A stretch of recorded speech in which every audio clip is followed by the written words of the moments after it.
בשם השם נעשה ונצליח, שיעור תורה, ברוכים הבאים. We are back here doing our weekly shiur, Stump the Rabbi, where after a little bit of Divrei Torah and some new insights, you guys will ask B'ezrat Hashem some questions, and B'ezrat Hashem HaKadosh Baruch Hu will give us the answers. Of course, being that it's a week of the Levaya of the 45 tzadikim that were taken from this world in the tragedy in Meron. Most people are still asking the same question of why, and B'ezrat Hashem will try to give some more insights in regards to that. Tonight's shiur will be for a refuah shlema for Sarah bat Levana, Rabbanit Levana bat Sarah, Rabbanit Sarah bat Anat, Rabbi Ephraim ben Shulamit, Orit bat Ilana, David ben Esriya, Doris bat Jora, Talia bat Sarah, Yitro ben Avraham, Stefan ben Katerina, and also for a Atzlacha Rabba for Shaul ben Farzane, David ben Nesriya, Oshri ben Doris, Elad ben Doris, Gabi ben Doris, Marsha bat Julie, Ayla bat Marsha, Samuel ben Marsha, Alexander ben Marsha, Cephas ben Marsha, Reuven Chaim ben Parel, and all of Am Yisrael and all of the righteous Noahides that are helping us on a regular basis with their Mesirut Nefesh and the sacrifices they make in order to help us continue to publicize Torah, help us continue helping the needy, and all of the other wonderful things that we do as an organization. Baruch Hashem. So brief update and we'll get to it. The campaign continues for, and the offer continues for these cards that we spoke about. Today we pressed the button for the mailer of 100,000 copies of this flyer that has the QR codes on it for both of our major films, the HaShem Took Back His Millions, and also the Tikkun HaBRIT, which between the two of them are probably approaching somewhere in the neighborhood of reaching about 5 million people between the CDs, the YouTube, Facebook, all of the different things that have watched them. Quite a bit of viewers and quite a few people that have, Baruch Hashem, have done tshuva and continue to do tshuva on a regular basis. There's not a day that we don't get several people that are new and start letting us know how these movies have impacted their life. I highly recommend for you to share the movies, but also to get these cards in your community. You know, as I said, if you have the ability to buy them, then go on our website, bezrathashem.org, order yourself a few thousand, and distribute them in your community, or hire somebody to distribute them for you. You know, put it all over the place.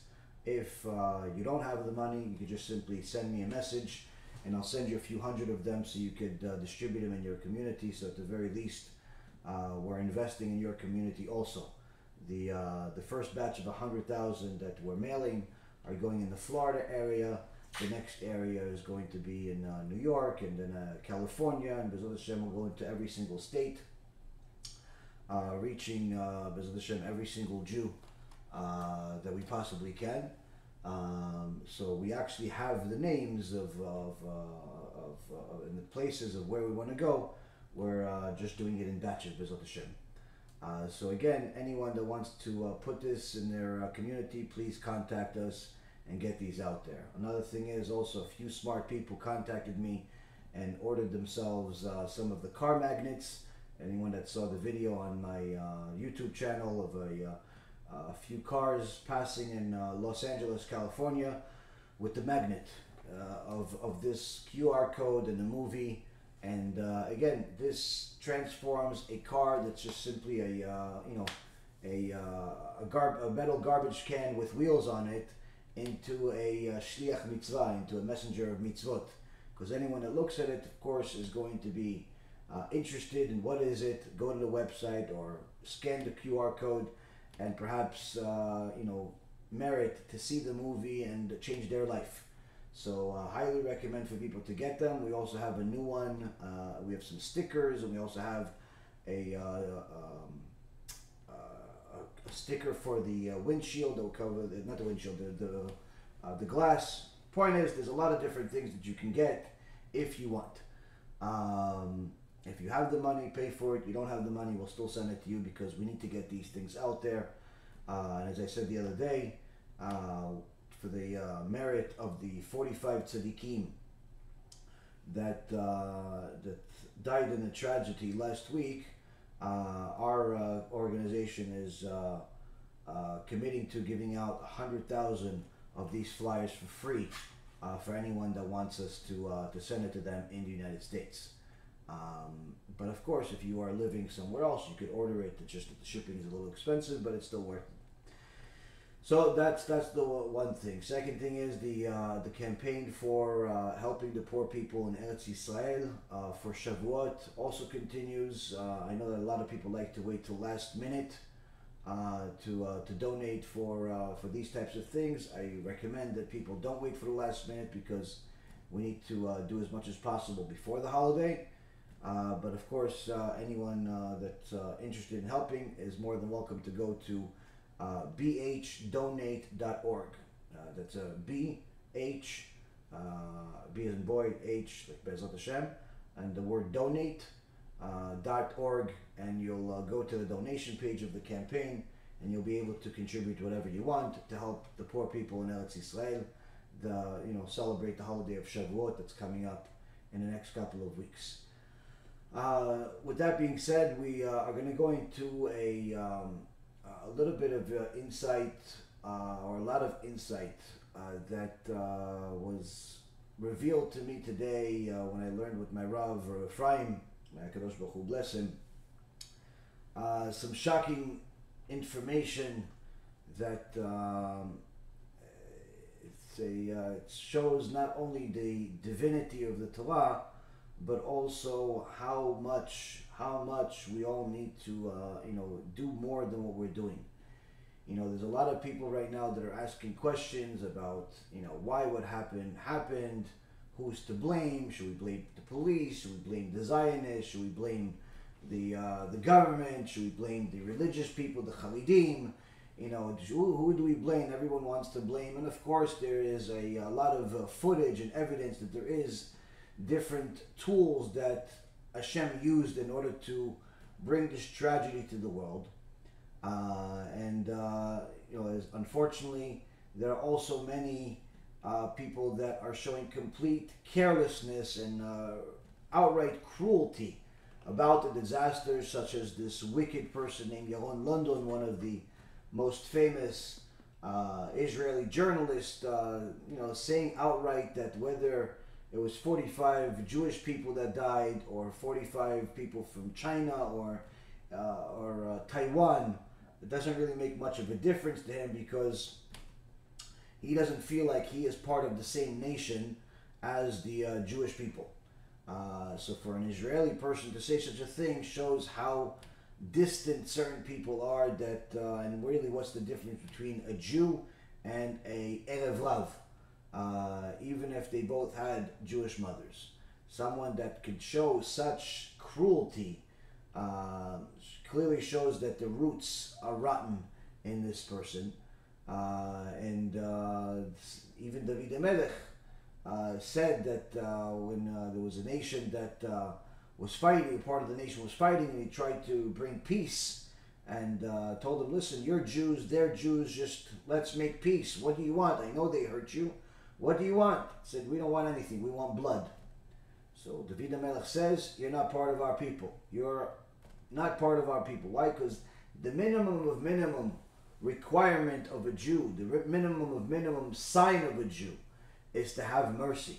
And a Jew does not have mercy on another Jew, needless to say, on any human being, is a cruel person that surely has roots that are rotten, that are not part of the Jewish people. But unfortunately, this is the reality, and the same thing is with all of the different reports that are showing that there was different issues with the event itself, where the security cameras were removed a day before the event for absolutely unknown reason, or that there was a different salt that was put on the floor in order to absorb all of the oil that was on the floor that was already there before, which makes people slip.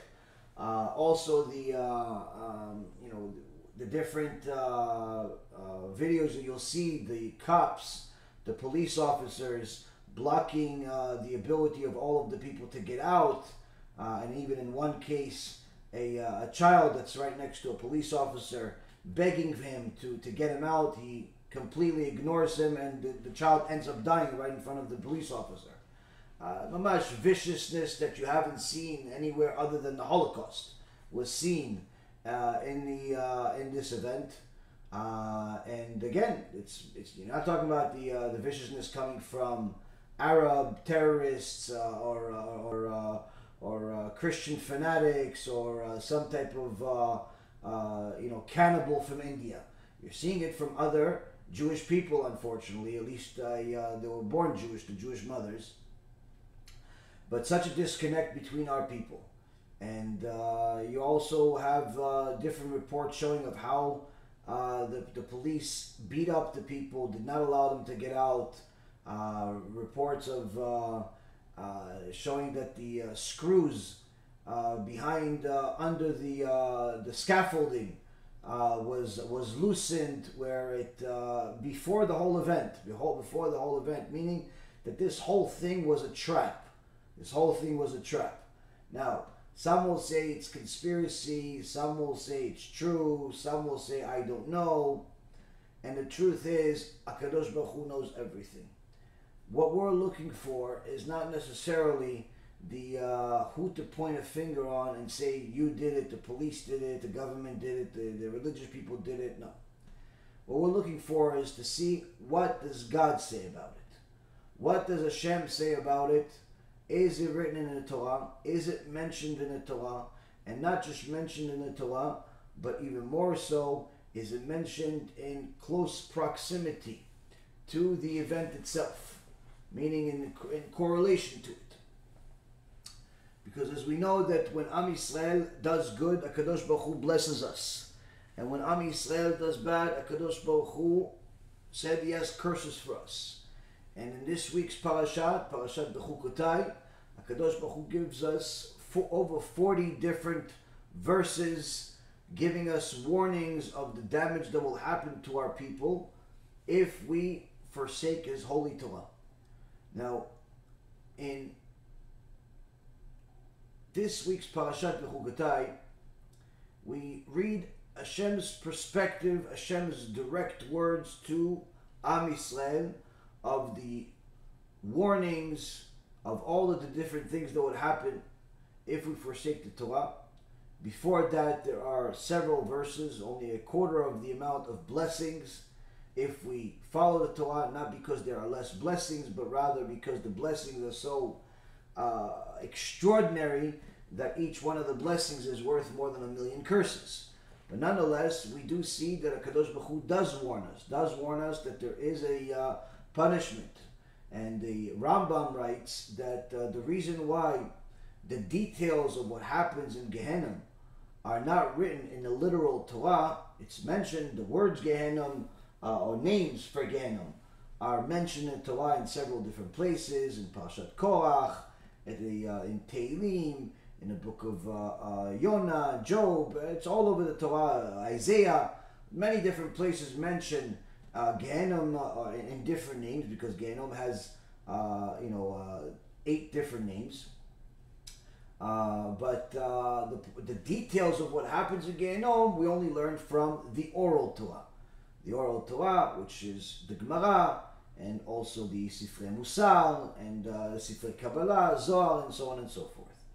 So the question is, how come the details of Gehenna are not mentioned in the Torah? Comes the Rambam almost 900 years ago, 850 years ago approximately, and says the reason why is because we have Parashat Bechukotai, we have Parashat Kitavo, we have Parashat Noach, Parashat Azinu, different parashot, practically half the Torah, that talks about punishment, but in this world. And when you look at the details of what's being said in Parashat Bechukotai or Kitavo, and you see what kind of punishment would happen to a person that desecrates the Torah, that goes against the Torah, in this world, you don't need the details of Gehinnom, because surely you understand and you have the brain to understand that if the punishment is so severe in this world, surely Gehinnom would be much worse. You know, anyone that reads this week's parasha sees how the events that happened in the destruction of the Bet HaMikdash, the first one and the second one, or the Holocaust, are all detailed in the Torah literally. So much so that even details such as the punishment of cannibalism as a result of the starvation, where people will end up eating their own children because of how starving they would be. Shem Yishmo. So the question is, Rabotai, you know, where is this punishment that we just received as a people? Because this is not a punishment on individual families or city or so on. Where is this punishment that we just got? This whole situation that's happening. Where is this in the Torah? So now we have two major Torah portions, two major parashot that talk about the curses, the major disasters that would happen. One of them is Parashat Bechukotai, and one of them is Parashat Kitavo. Parashat Bechukotai is from the words directly from HaShem to Moshe Rabbeinu and to Am Yisrael, and Parashat Kitavo is from the perspective of Moshe Rabbeinu telling Am Yisrael what HaShem said. So in essence, they're both the same, but just again, the first person that's speaking is different. Where in Bechukotai it's Hashem speaking, and in Kitavo it's Moshe Rabbeinu speaking in the name of Hashem. And you will find that in both of these parashot, the tragedy in Meron is there. Not only there, but also in our oral Torah, in our Midrashim, in our Gemara, and all over the place. And the more you understand, the more you listen to the end of this, you'll see it as clear as day, where it's not a guess, it's not a similarity, but rather precise. We'll start off with Moshe Rabbeinu's perspective in Parashat Kitavo, where in chapter 28, verse 61, Moshe Rabbeinu warns Am Yisrael not to desecrate the Torah, not to violate Shabbat, not to waste seed, not to waste their time and ignore the Torah, not to eat non-kosher, and so on and so forth. But if they do, he says there's going to be severe punishment. And in verse number 61, it says, גם כל חולי וכל מכה אשר לא כתוב בספר התורה הזאת יעלם אדוני עליך עד ישמדך. It says that after HaKadosh Baruch Hu rebukes us time and time again, and we do not listen, and he has to bring a severe punishment, that punishment will continue getting worse if Am Yisrael does not do tshuva. And because of that, that punishment needs details. What does it mean, punishment? In verse 61 it says, not only will there be illness, not only will there be sickness that's mentioned in the previous verses 59 and 60, but it also says, even any illness and any blow that is not written in this book of Torah, Hashem will bring upon you until you are destroyed. Hashem Yishmo. Meaning that don't just think that Hashem is limited to the illnesses that you're familiar with, whether it be pneumonia or cancer, or AIDS, or things of that nature, but rather even things that you've never heard of. What you never heard of? A year ago, none of us have ever heard of coronavirus. A few years ago, none of us heard of SARS. A few years before that, none of us heard of a lot of different things. The Kadosh Baruch Hu continues to bring these plagues to the world in order to wake us up. Wake us up. And he says that as long as he doesn't wake up, literally leads to our destruction. Not annihilation, but destruction, meaning a major catastrophic damage such as a Holocaust. Now in this verse, Rabotai, the Chachamim ask a lot of questions. Chachamim ask a lot of questions. What does it mean, any illness and any blow that's not written in this Torah? The basic pshat is, like I just said, illnesses that are new. Illnesses that we're not familiar with for a few hundred years. New viruses. New plagues. That's the basic. Chachamim say, we want more. What else does it mean? What else does it mean? Comes the Sefer Chanukat Torah in Parashat Kitavo, page 162. And also it's mentioned in Sefer Panim Yafot, in Parashat Emor, page 24. And also mentioned in Toldot Yaakov Yosef, who was a Talmid of the Baal Shem Tov, in Parashat Kedoshim, in the name of the Baal Shem Tov, meaning the Baal Shem Tov himself said this. What is HaShem saying by saying that any illness and blow that's not written in the Torah is going to come? What is this illness that we've never seen before? This illness is the death of tzadikim due to the sins of the generation. Meaning, if you see somebody desecrating Shabbat and a person dies, it's not really a surprise. Why? Because Hashem mentions it multiple times in the Torah. Someone that desecrates Shabbat, death penalty. You see somebody going into a church and serving yoshke, you'll see that person died 2 minutes later. It's not a surprise. Why? Hashem says idolatry, death penalty. So if you see a sinner dying, getting hurt, things of that nature, it's not really a surprise. Why? Because the Torah says it. The Torah says it. But here the Torah is saying, no, you're also going to have something you've never seen before. You've never seen before. What are you going to see? This is the death of tzadikim. Like these 45 tzadikim, young kids, rabbis, talmidei chachamim, people that dedicated their entire life, every moment of their life, just for the sake of HaKadosh Baruch Hu, people that no one can say a single bad word about. Death of tzadikim. Not because of their sins, because of the sins of the generation. Sins of the generation. That's the makkah. That's the makkah, Hashem Yishmor, that will happen in such a generation that does not do tshuva. Now, this you can say about a lot of things, though. So we have to go deeper. The Zohar Kadosh, Zohar Chadash, page 98a, says, what does it mean? Ya'alem Adonai alecha ad yishamdecha. The verse also says that aside from this illness that we've never seen before, this blow that's not written in the Torah, it also says, the second half of this verse, that Hashem will bring upon you until you're destroyed. What is this Ya'alem Adonai? Bring upon us? How come it doesn't say Ya'aleh? Raise upon us. Why does it say bring upon us? Bring upon us. Why does it's a little unusual word, choice of words. Zohar Kadosh says this means, Rabotai, that in such a decree, such a horrible decree due to our sins, these tzadikim, they're not going to die a normal death. They're not going to die a death of age. They're not going to die a usual death of circumstances such as disease. No.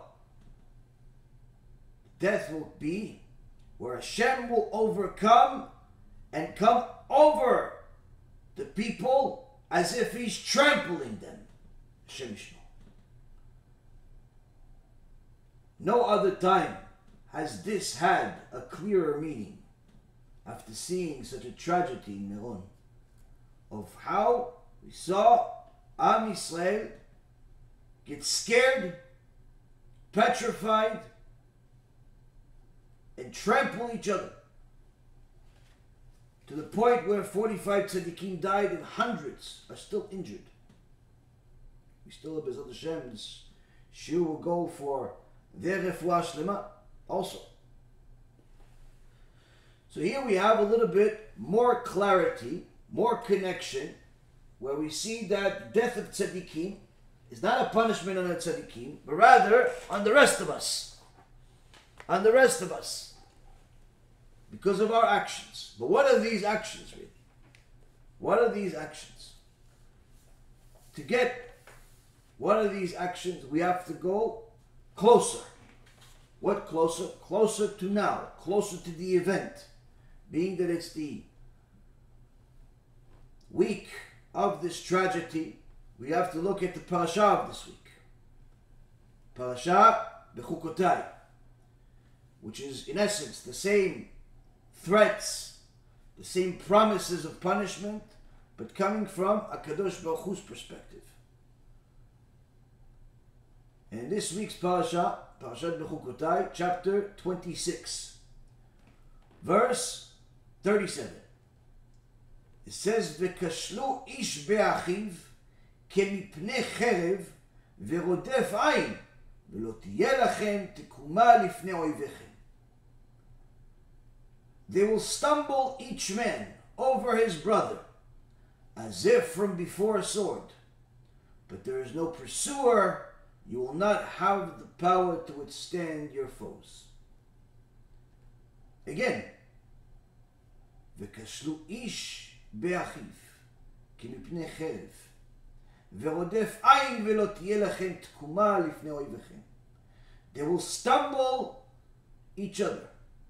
They will stumble each man over his brother as if before a sword, but there is no pursuer. You will not have the power to withstand your foes. I read it twice because it's unbelievable. Might as well just write Meron. Might as well write the date. Because that's what's here. That's what's here, Rabotai. One person that interviewed at least 11 eyewitnesses in the tragedy of Meron, heard the same story from them, saying everyone saw that there was a problem, but the police were stopping the ability for people to get out. And although in the beginning it wasn't complete turmoil, when they stopped it, people were asking what was happening. No one knew what was happening. What would be found out later on is that apparently somebody fell, as perhaps some people say he had a heart attack or slipped on oil, and then since people did not know, they thought something was happening, everyone got into a panic and stumbled on top of each other. Each person on top of his brother. Why? Running from something they didn't know what it was. A sword. Something scary. Even though there's no pursuer and no one is chasing you. The panic that existed in that time was unexplainable. You see and hear the screams of the people. And you don't understand what is the screaming.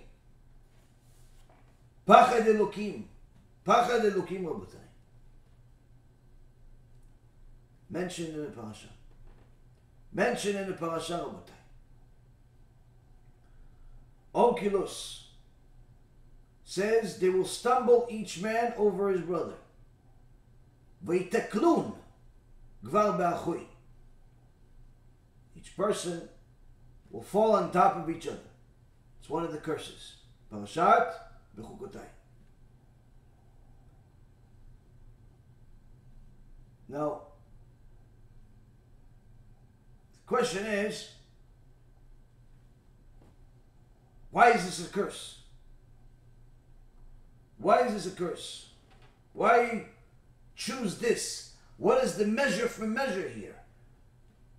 What is the measure for measure here that a Kadosh Baruch Hu is using to use stumbling on top of each other and trampling on top of each other? Why this? two places in the Gemara. Gemara, Masechet Sanhedrin, page 27b. And also, Gemara, Masechet Shvuot, page 39a. In Masechet Shvuot it says, וכל העבירות שבתורה, מכל העולם,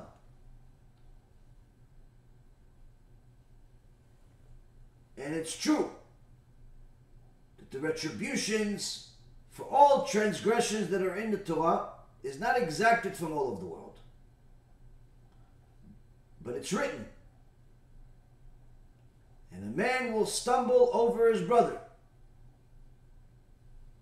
which is interpreted to mean a man will stumble because of his brother's iniquity.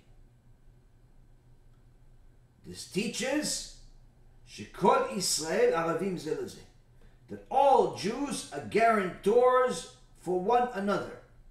Just as the guarantor of a loan is responsible for the borrower's debt, so all Jews are liable and may be punished for the sins of an individual. So here we see Gemara, Masechet Shvuot, using the verse from this week's Parashat Bechukotai, saying, what does this verse mean? That a man will stumble over each other. What is the Torah trying to teach us? Is that a man will stumble over his brother. Why would he stumble over his brother? It's a measure for measure for him stumbling because of his brother. Not just on top of his brother, because of his brother. Why because of his brother? Because his brother made a sin. His brother violated Shabbat. His brother stole in business. His brother desecrated HaShem. His brother distorted the Torah, and so on and so forth. And he's going to stumble. So the Gemara says, okay, why? Why would I stumble? Because he made a sin. Why is it my fault? I'm keeping Torah. I'm learning. Tzadikim. Why?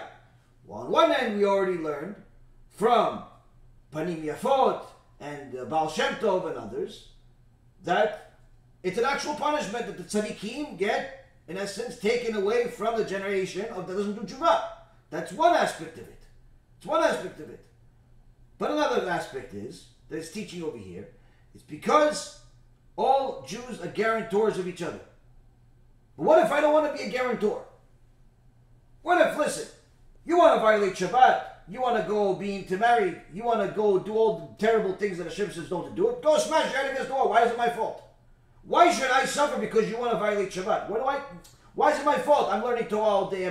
I'm doing everything I possibly can to help Am Yisrael. Why do I have to get punished? Because you don't want to keep Torah. You want to go and eat pig for breakfast and lunch and dinner? Okay, be my guest. What do I care? Why do I have to get punished because of you? That's what the Gemara is asking here. The Gemara answers, because all of Am Yisrael are guarantors to each other. But what if I don't want to be a guarantor for each other? What if I want to be? So the Gemara says, no. You're not understanding. You're not understanding. So Chazal says, you can't look at the Gemara, the teachings of the sages, only from one place. Because in a place that there are, one place where there's a little bit, and another place you'll find a lot. Meaning, a little bit of teaching over here, you'll see there's a lot of teaching somewhere else, and then you combine all of them and you have the whole picture. So that's where we have to go from Masechet Shvuot to Masechet Sanhedrin, which also says the same thing with a little bit of an addition. What's the little bit of an addition? Sanhedrin 27b. Talking about how it's written on one end of the Torah that a son will not be punished for the sins of his father, but another place says that a son will be punished for the sins of his father. So why is there a contradiction? So Gemara says, listen, he's not going to be punished if he doesn't follow his father, who's sinful. But if his father was sinful and he is continuing the sins of his father, then he will get punished not only for his sins, but also his father's sins. So then the Gemara says, but is it not so that one may be killed for the sins of another? I mean, meaning that it's written. Why are you surprised that it says that a person is going to be killed for the sins of another person? It's mentioned in the Torah that one person can die for the sins of somebody else. Where is it mentioned? The Gemara says. Where is it mentioned? V'achtiv v'kashlu ish be'achiv. It's written, Parashat Bechukotai, this week, the same verse that we're talking about, that a man will stumble over his brother. Which is expounded, the Gemara says, to mean a man will stumble because of the sins of his brother. To teach us that all Jews are guarantors for one another. But what if I don't want to be a guarantor? Comes the Gemara and says, no, it's not a choice of whether you want to be a guarantor or you don't want to be a guarantor. There's a reason why HaShem made you a guarantor beyond your free choice and your desire. Why? Because the Gemara says, Atam shaya b'yadam limchot v'lo mechu. The verse also refers the stumbling of one over his brother is stumbling because of his brother. Why? Because the verse is teaching us that it was in the power of that person that stumbled because of his brother and stumbled on top of each other. Why? Because he was in his power to protest, to rebuke him, because he saw his brother sinning and he did not protest. Here we have not only the disease, but also the diagnosis, but we also have identified the virus. We've identified the virus all the time. Here the Gemara is telling us that the reason why you are guarantors for each other, whether you like it or you don't like it, and the reason why the punishment is that they'll stumble on top of each other, is because the only reason why he continues to stumble and sin against Hashem is because no one is rebuking him. No one is telling him to stop driving on Shabbat.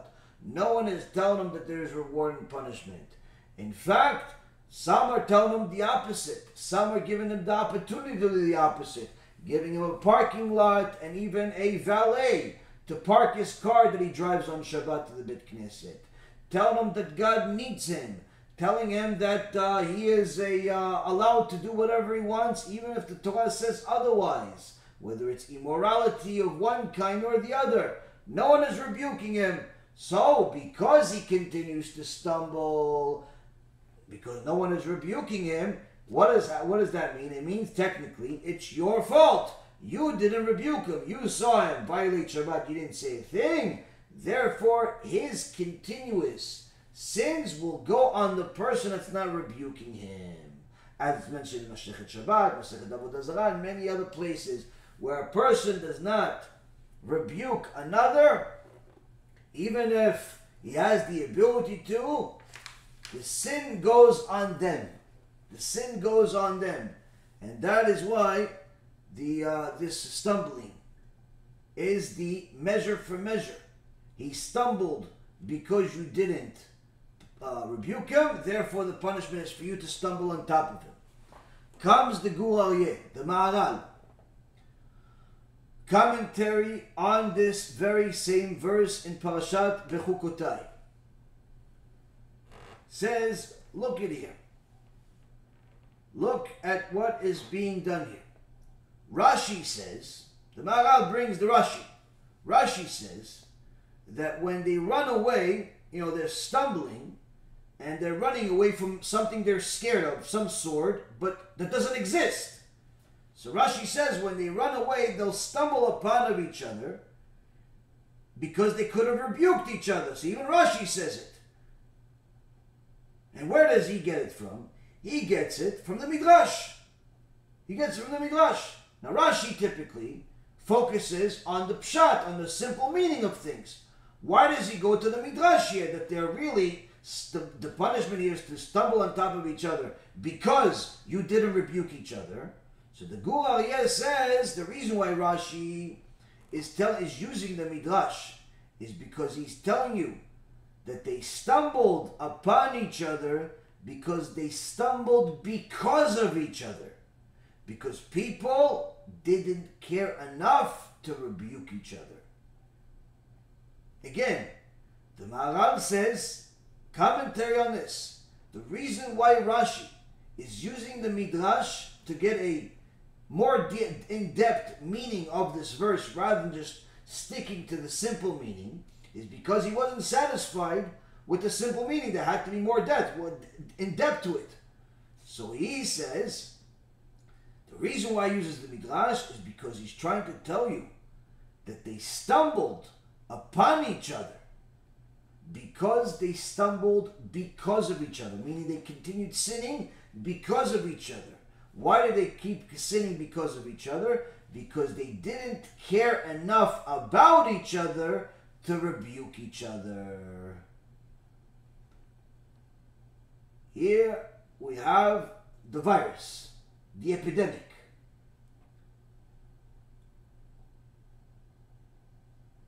The Kli Yakar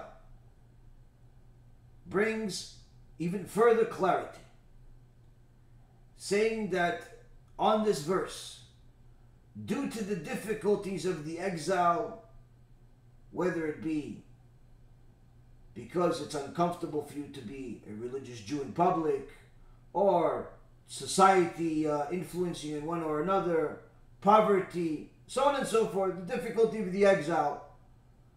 Due to the difficulties of the exile, people get to a point where they fall, but it's not enough for them to fall, so they bring each other down.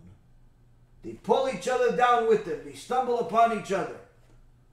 Where does it all stem from? Not caring enough about each other. Where else did we hear such a thing? Where else did we hear such a thing? The only reason why we count the Omer is because HaKadosh Baruch Hu said so in the Torah. But one of the reasons why we mourn during the Omer is not because the Torah tells us to mourn during the Omer, but rather because it's supposed to count to Shavuot. But why do we mourn during the Omer where there's no music and so on? It's because the Talmidim of Rabbi Akiva, HaKadosh Baruch Hu killed all of them.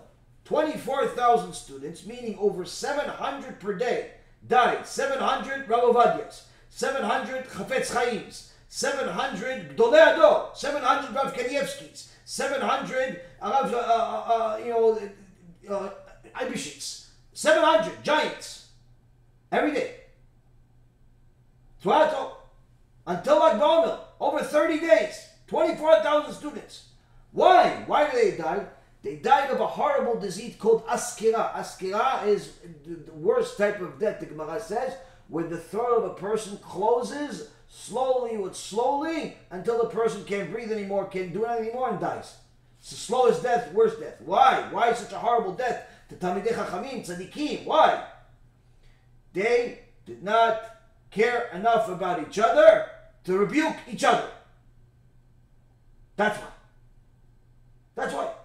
They didn't care enough about each other to rebuke each other. The same thing of what the Maharal says is the curse. Meaning they brought the curse about on themselves. And unfortunately, Rabotai, this still exists today. This still exists today.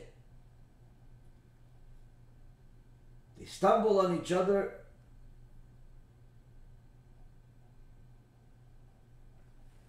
despite being brothers. The Toldot Yitzchak. Toldot Yitzchak is Rabbi Yitzchak ben Rabbi Yosef Karo.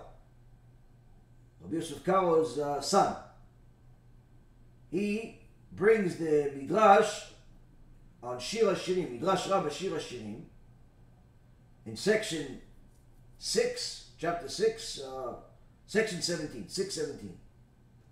And he says, why is Am Yisrael compared to a nut, an eguz, a walnut? Why? Why Am Yisrael is compared to a walnut? He says because just like in a pile of walnuts, if you just take one of them, the whole pile goes all over the place, starts rolling all over the place. The same thing with the Jewish people. As soon as you hurt one of them, everyone else feels it. all of Am Yisrael feels it. All of Am Yisrael feels it. And because you did not rebuke that one Jew, all of Am Yisrael feels the pain. All of Am Yisrael feels the pain. Shem Yishmu.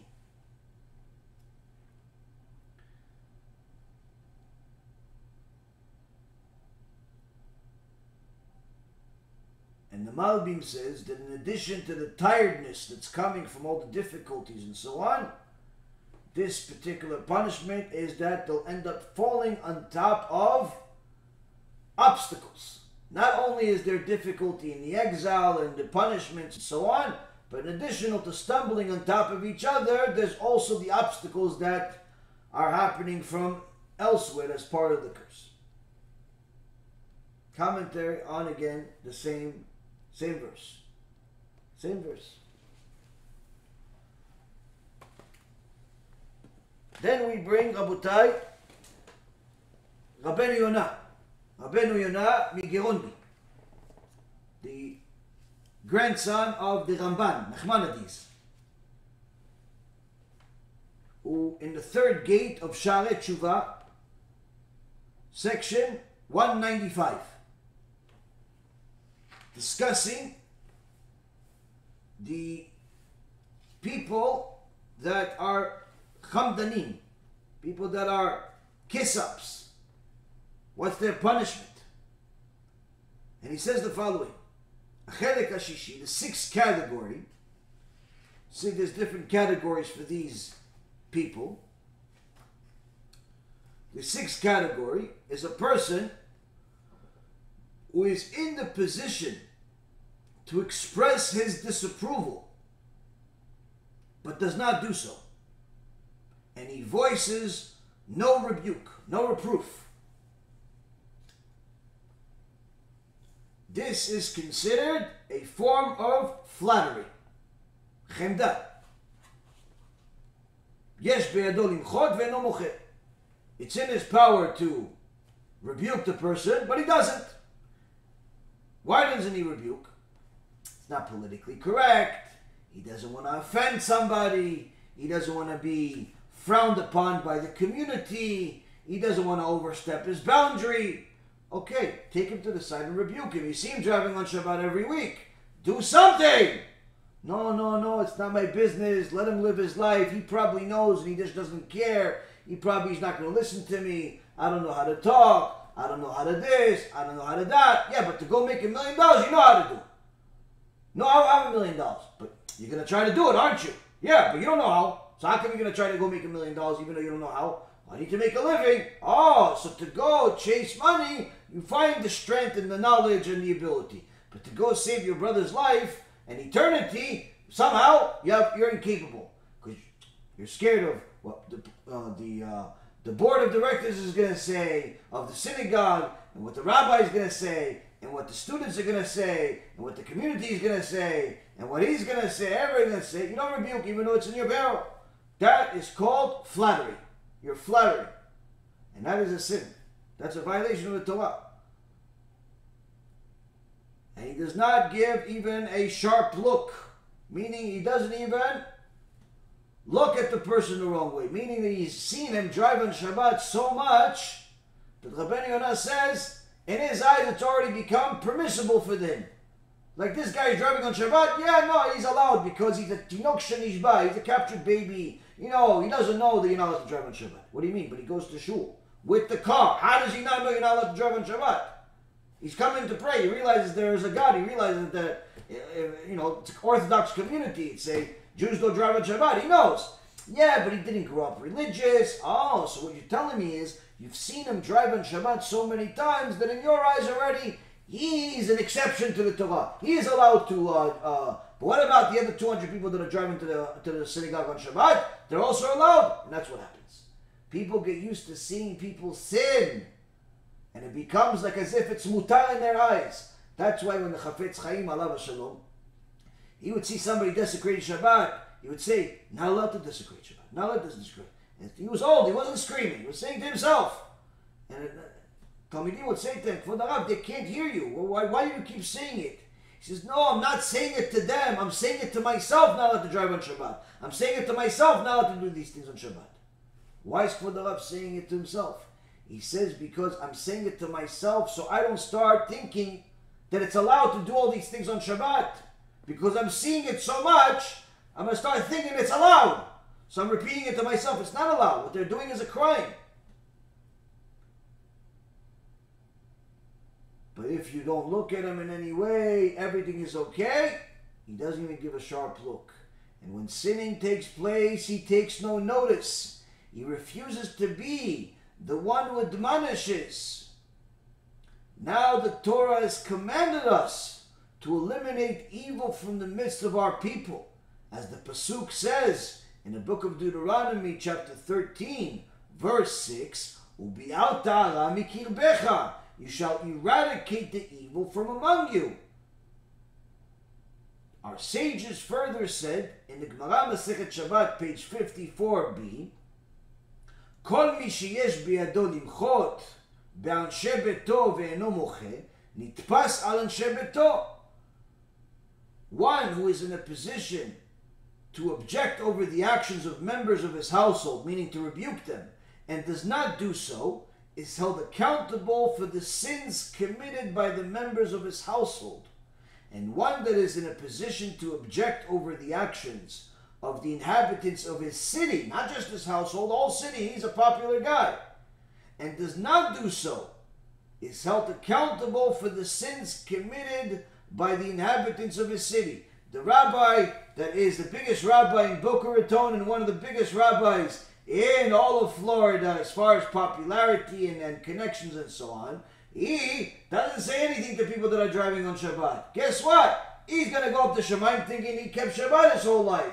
You know what they're going to say to him? Not only you're Mechalel Shabbat that's going to go to Gehenom, but you're going to go to Gehenom forever for a sentence of 1,000 families of all the people that are driving to your synagogue every single week, and you didn't say a single thing.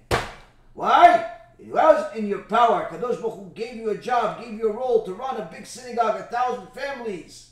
All cities depended on you. And you didn't say a thing.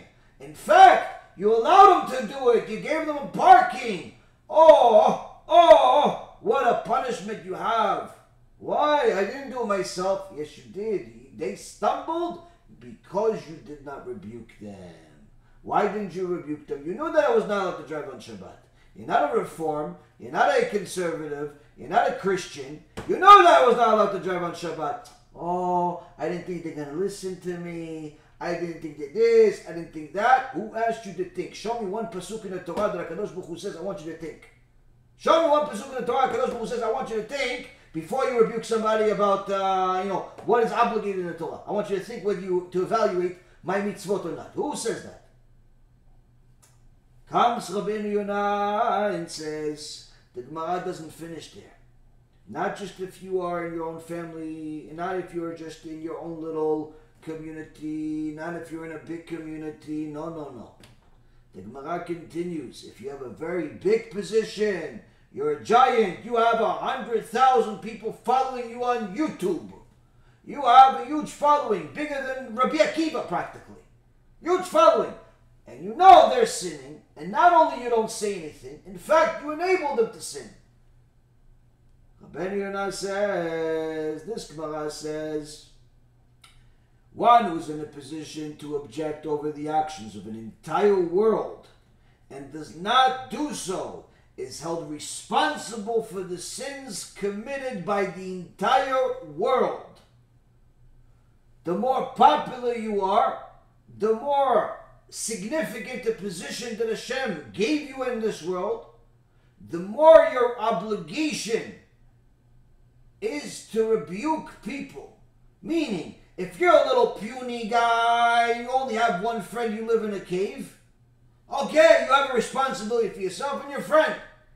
But you have a community, you have 20, 30, 40, 50 people coming to your little minyan somewhere over there. Okay, you have a responsibility of them. If you have a big synagogue, 1,000 families, they are your responsibility. You like it or you don't like it. You don't like it, leave the job. Go somewhere else, live in a cave. Even more so, you have a very big responsibility. You have a huge following. People watch what you say and they live by it. Thousands, tens of thousands, hundreds of thousands of people follow you.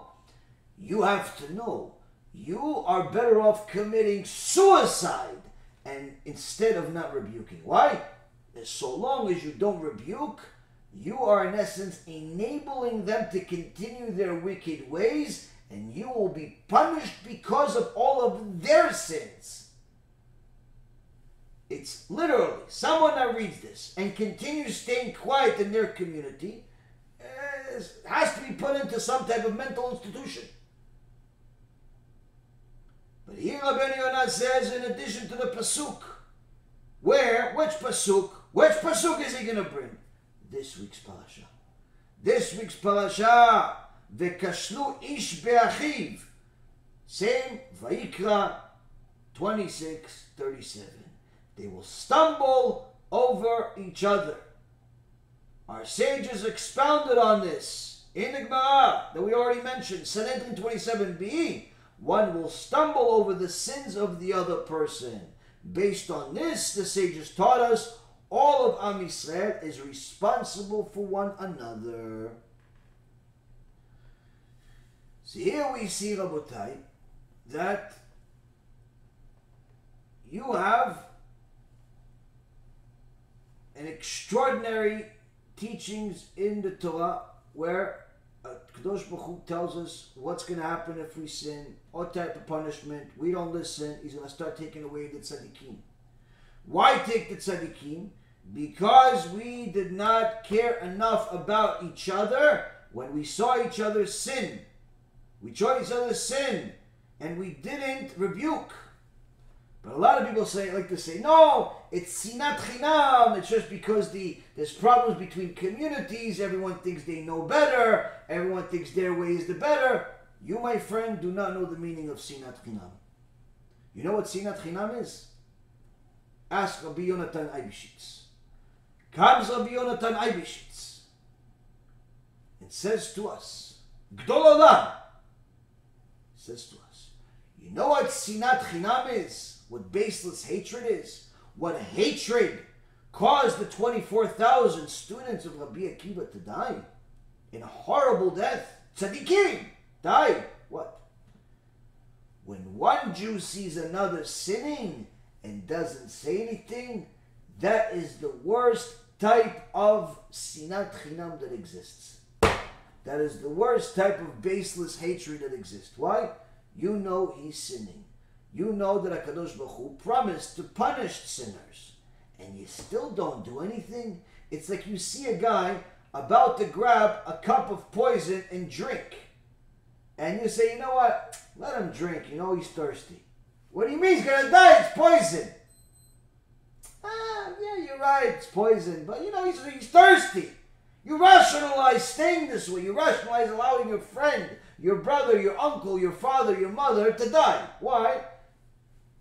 Doesn't suit you to, doesn't fit you, doesn't please you to go and get in their way. Get in their way. Gemara Masechet Megillah, page 12a.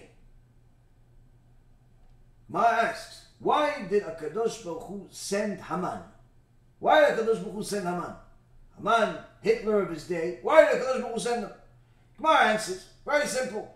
Because the rabbis attended the feast by Achashverosh that was celebrating that the Bet HaMikdash was not built. They enjoyed the company of the goyim. They enjoyed the celebration against the building of the Bet HaMikdash. This was a Chilul Hashem. So the Gemara asks, okay, fine, you're right, but it doesn't make any sense. Why would HaKadosh Baruch Hu bring Haman that was given the permission by HaShem to kill all of the Jewish people around the entire world?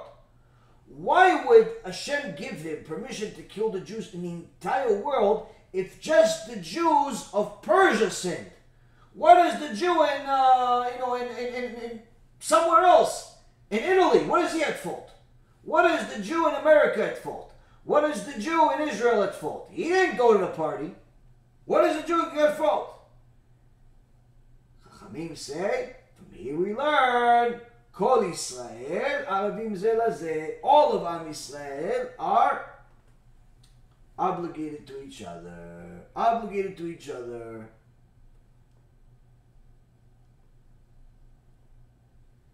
Therefore, if a person stubbed his toe, hurt his toe, you can do a few things. You could chop your toe off, so the next time you won't have a toe to stub and hurt.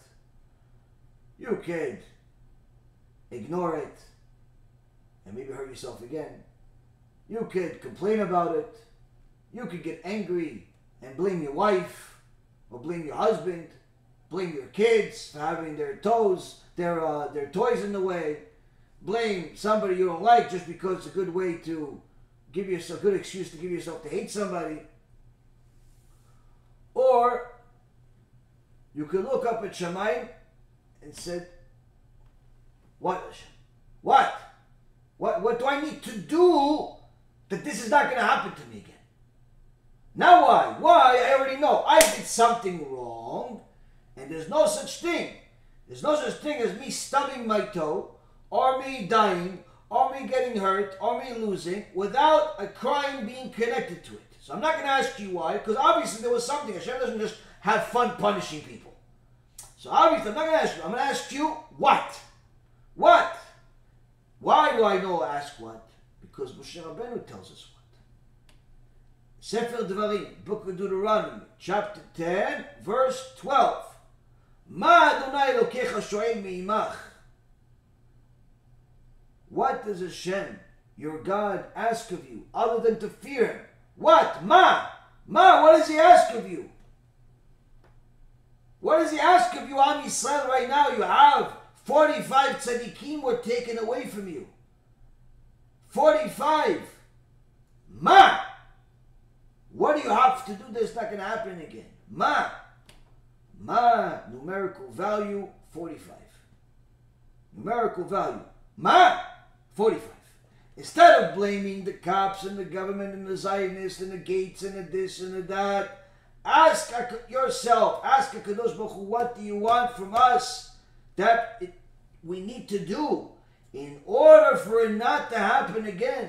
HaKadosh Baruch Hu says, look at what I wrote in the Torah. What are you asking? What? It's written in the Torah. I'm only giving you this because you don't care enough about each other to help each other do tshuva.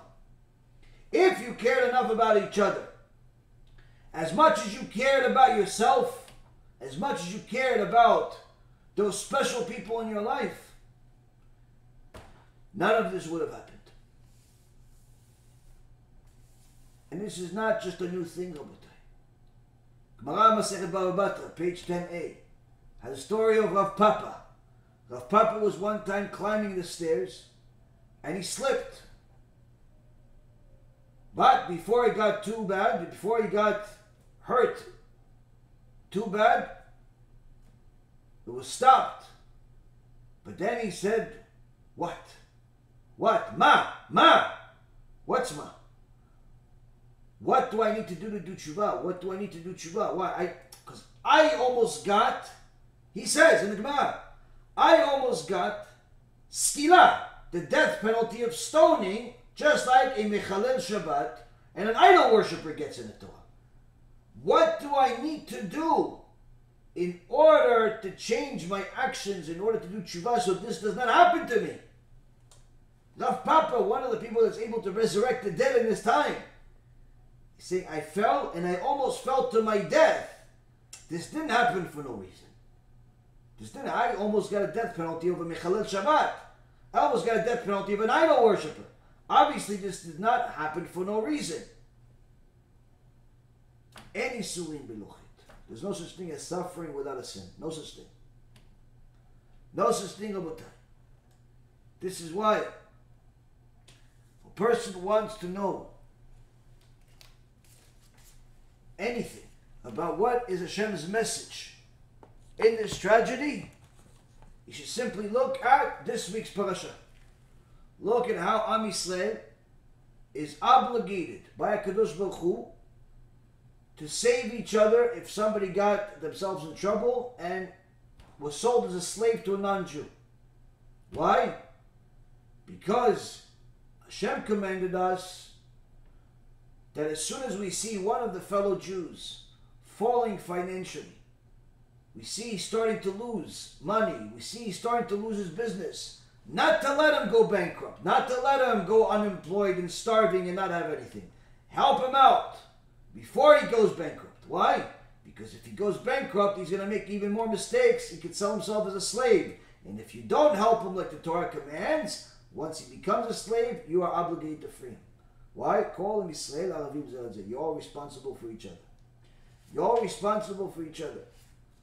But when we do not want to take that responsibility to heart, Kadosh Baruch Hu says that the punishment is extremely severe. The punishment is extremely severe, so much so that he takes away the tzadikim. He takes away the tzadikim from us. And why wouldn't you want to rebuke?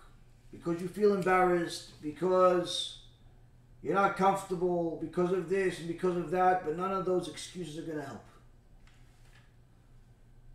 David HaMelech says in Tehillim 25, Tehillim that you say in Tfilat Mincha,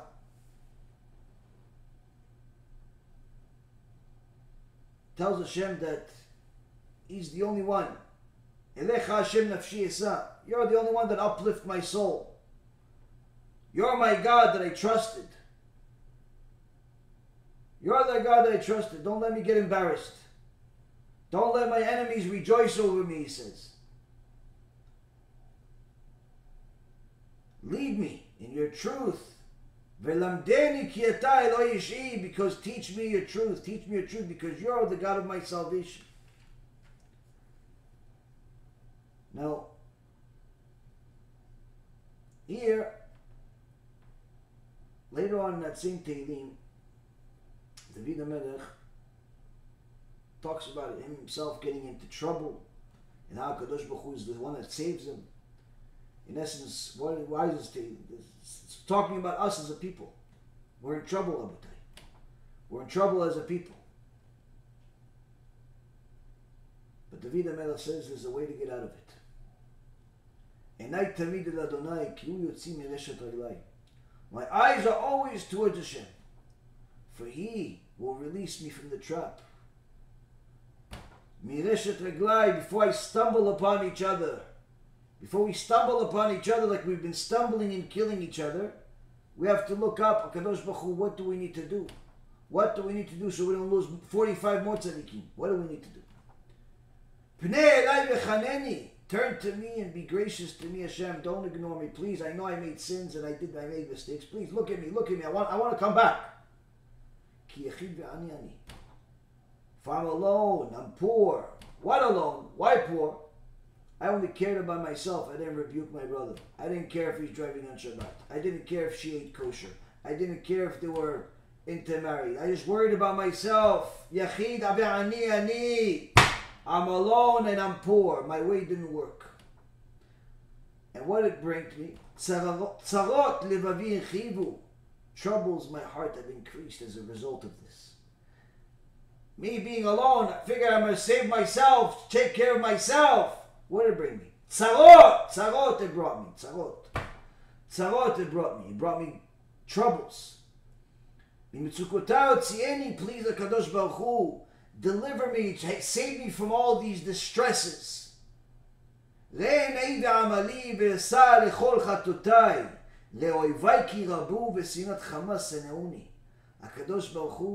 all of the pain, all the affliction that's on me. Forgive me for all my sins. Look how many enemies I have. Look how many enemies they have. Look how much hatred they have. The Zionists hate me. The journalists hate me. This one, everybody hates us. We're religious people. What do? We just want to serve Hashem. But they hate us. Why do they hate us? Because we all care only about ourselves. We don't care enough about our fellow Jew because he's from Chabad. We don't care about our fellow Jew because he's from Litvish. We don't care enough about our fellow Jew because he's Sephardic, or he's Ashkenazi, or he's secular, or he's this. We don't care about each other.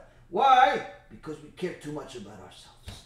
Because we care too much about ourselves, Rabotai Yekarim, we rather spend $30,000 on a watch, $500,000 on a house, $50,000 on a car, and tons of money on everything else, but not a dollar goes to helping Am Yisrael do tshuva. Not a dollar goes into publicizing Torah the way it's supposed to be taught. Not a dollar goes into the things that HaKadosh Baruch Hu wants. Because we care about ourselves, we don't care about our fellow Jews. Why? They're Sephardic, they'll take care of they'll take care of themselves.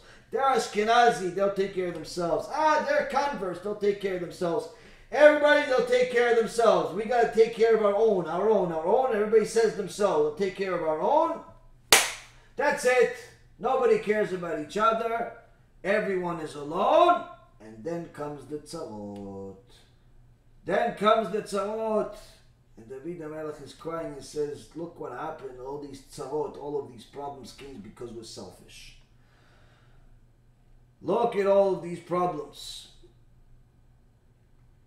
Rabotai Yekarim, David HaMelech says at the end of Tehillim 25, פדה אלוהים את ישראל מכל צרותיו, והוא יפדה את ישראל מכל עוונותיו.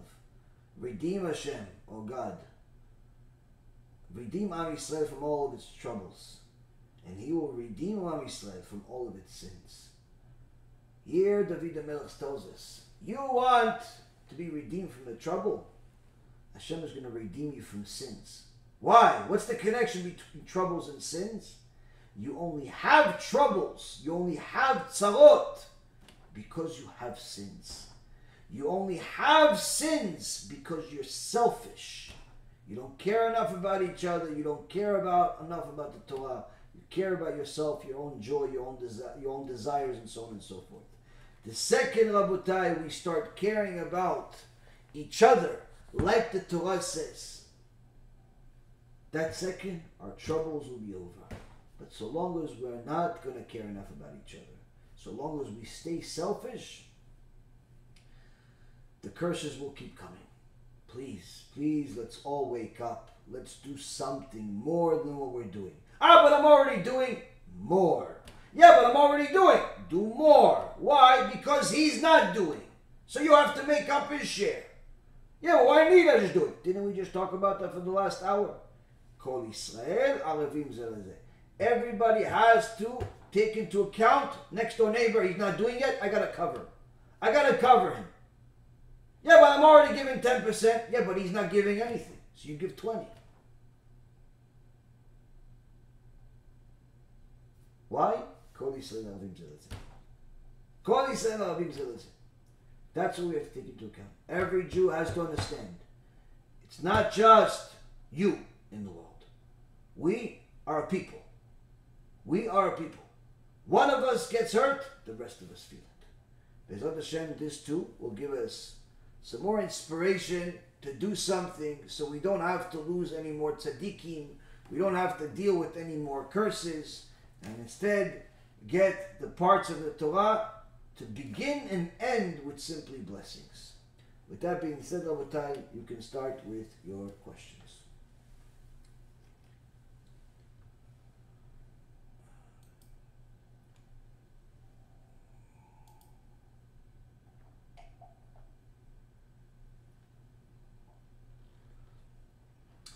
Dear Rav, is the soul of a person innately male or female, and does a difference still matter in Olam Haba? Very good question. So the Zohar Kadosh discusses a soul, and it's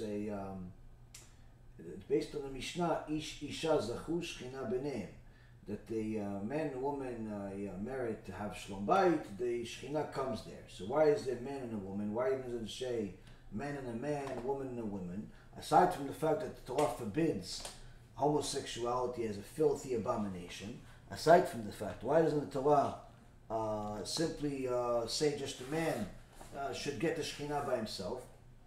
Because the soul that comes into a man is a half a soul, and the soul that comes into a woman is a half a soul. It's not a complete soul. When a man and a woman are together, they get married, kosher wedding, and they are doing the action of Kedusha together, their souls combine. Just like their bodies combine, their souls combine. And the man is completed by the woman, and the woman is completed by the man. And that's why I tell people to really make sure that you work hard to have shlom bayit. Work hard to have peace in the home. Because that wife that you have, it's not just like the secular, non-Jews and that think that, oh yeah, if I don't like it, I'll just move on and so on and so forth. No, Habibi, you married her, you're stuck with her for eternity. You married him, you're stuck with him for eternity. Your souls, that's it, you're stuck, you're together. You better learn how to get along. Because if you're going to go to Gan Eden, he's going to want to come with you. You're going to go to Gehinom, he's going to want to come with you. So you guys better learn how to like each other. You better learn how to love each other and take care of each other. But unfortunately, sometimes people are so selfish that they don't care about each other so much. They don't care so much about each other, and that creates a lot of damage. I actually almost forgot, you reminded me, one of the other ways that we can see that not caring enough about each other leads to tragedy is the recent story that unfolded where that Christian missionary, Machshimo v'zichro, that was pretending to be a Orthodox Jewish rabbi and even a Mekubal in Eretz Yisrael that we discussed about a week ago with his family and the wife that died, Baruch Hashem, was also a missionary, and all the little missionary, little minion kids that they have. Those people, Rabotai, we talked about how they were Christian missionaries, never converted to Judaism, never believed in the Torah like a Jew. They believed in Yoshke and idolatry and so on. Now, these people pretended to be Jews, Haredi Jews, and lived among Jews in a very religious communities that most of them don't even have internet. Needless to say, access to TV and all the other stuff to know a lot of the public announcements that are happening over the last week of exposing this guy. Now, many of them have gotten hurt as a result of it because this guy pretended to be a rabbi for a long time, and many of them, as I mentioned last week, many of them used this guy to do their chuppah and kiddushin, to get married. Okay, many of them used this guy to do brit milah for their kids. And now they have to go and redo these things. It's a lot of damage, a lot of issues, a lot of problems. Now, one of the main things that we mentioned as that unfolded from this is that this too was a result of sinat chinam. Why sinat chinam? How is sinat chinam? As we said, when they uncovered that this guy is a Christian missionary, the organization that was anti-missionary organization that said, oh, we already know about this guy for 6 years, but we kept it quiet because we're following him to see if he's going to bring us to other people. They were desecrating the Torah. They were going against the Torah by doing such a thing. Why? Because they were learning these policies, these tactics from the FBI, from the MI6, from police forces, from the Navy SEALs. They weren't learning from the Torah. Torah does not allow you to just have some, spiritual killer running loose, pretending to be a rabbi, and you stay quiet. But they didn't care, these people. They didn't care enough about their fellow Jews that were using this Rasha Christian missionary, nonetheless, to do the Brit Milah for their kid. They didn't care enough about their fellow Jews that were using him to do Chuppah and Kiddushin. Now, maybe if you say, listen, they are a good organization that's trying to help Jews by taking down the Christian missionaries because it's a spiritual threat to Am Yisrael, if they meant to do it based on the Torah, then at the very least, you want to track him. Every time you see somebody take this guy to Brit Milah, pull that guy to the side and say, listen, I have to tell you something. You can't use him. He's a Christian. Warn the people. So at least it contains the damage. But no, you care more about being in the newspapers by having a big bust. Like how the police officers will let one drug dealer go for a few times. Why? So they follow him. Maybe he'll lead them to the actual, to his boss. That's what the goyim do. That's what the secular world does. This organization that knew about this Christian missionary for 6 years, which means a bunch of them knew about this guy for 6 years, didn't feel the need to tell the community. Didn't feel the need to tell the community about this missionary in the community. Didn't feel the need. This is sinat chinam, rabotai.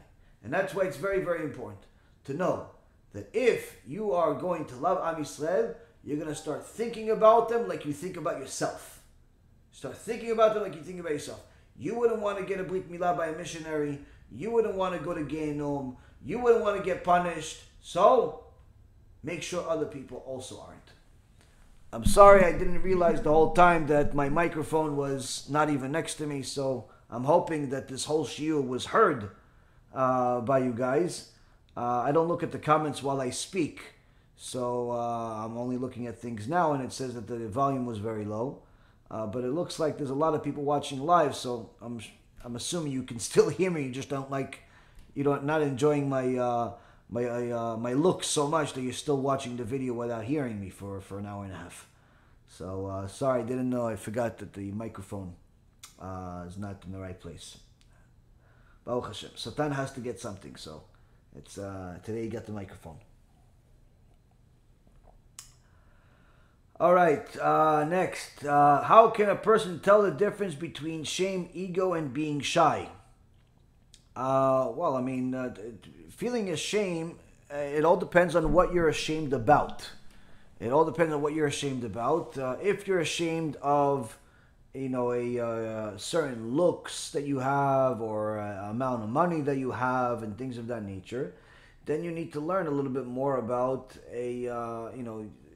what's the purpose of life, who's the one that's giving you money, who's the one that give you looks, and so on and so forth. And generally speaking, most shame that people have is because they have a huge ego. It's because they have a huge ego. You don't like when someone rebukes you because you don't like somebody telling you what to do. And you don't like somebody telling you the way to go, even if it's the right way to go, because you don't like not knowing. It all comes from ego. Most people hate being rebuked, hate being told what to do, because they have a very big ego. And the bigger the ego, the less receptive a person is. That's why Kadosh Baruch Hu says, Toivat Hashem kol gvalev. Everyone that has a big ego is considered an abomination to Hashem. Now, as far as being shy has completely nothing to do with ego, because being shy is someone that is has perhaps a good nature of not wanting to be the center of attention, not wanting to be someone that's perhaps gets all the recognition. The two don't usually go together. It's you can't really be shy and have a big ego at the same time. It doesn't usually go together.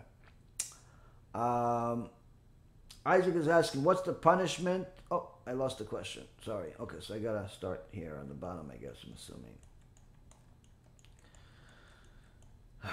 Oh no, I have to start at the top because the questions go back.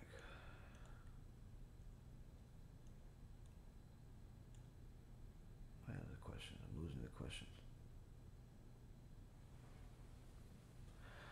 Bill is asking, did Jacob sin by tricking his father into giving him the birthright?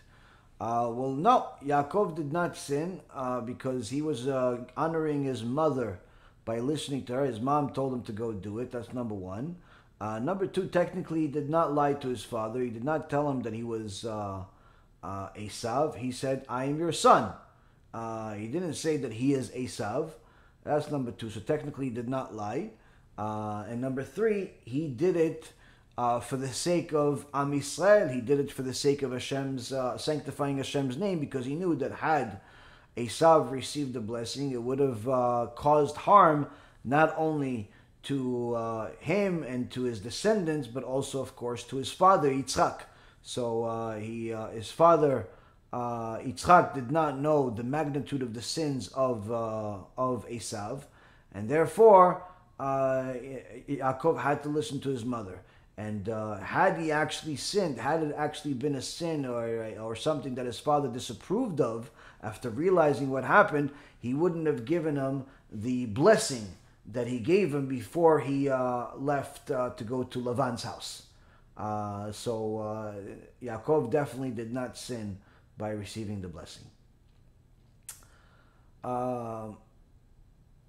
Michael is asking, the Ketoret that we say in our prayers 3 times a day, the names of the spices and their different ways are listed in detail.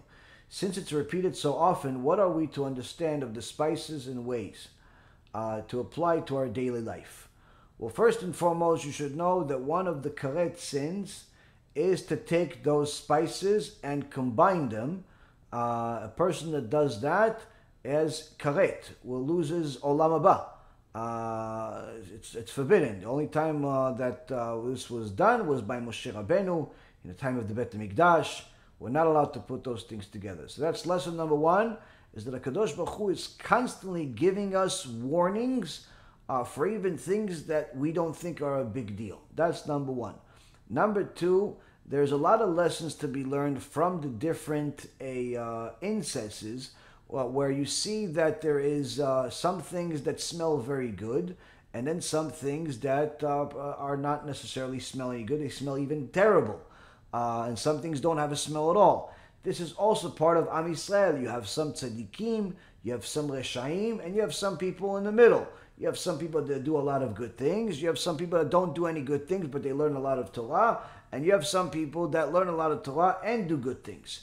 So this also is another similarity. Another thing is to know that when the Torah says that when they made the incense, there would be, the Ramban comes over there and says that there would be a pillar of smoke from the Bet HaMikdash, from this incense offering, all the way to the sky. All the way to the sky, where even if there was a hurricane coming, the pillar of smoke from the incense would be straight up to the heavens. Now, I had a chidush years ago where I saw that the Torah says that when there is somebody makes a mistake on this incense offering, it's considered esh zara, a foreign fire, and the Siddur says, which it's mentioning a Mishnayot and Gemarot, it mentions that anyone that does this the wrong way gets a death penalty. He puts a little bit of extra this or a little bit too little of that, it's a death penalty. So I asked myself, why is such a heavy punishment on the incense offering? Okay, so the guy forgot to put one of the ingredients, or he put too much, or he put too little. Why do you have to kill him?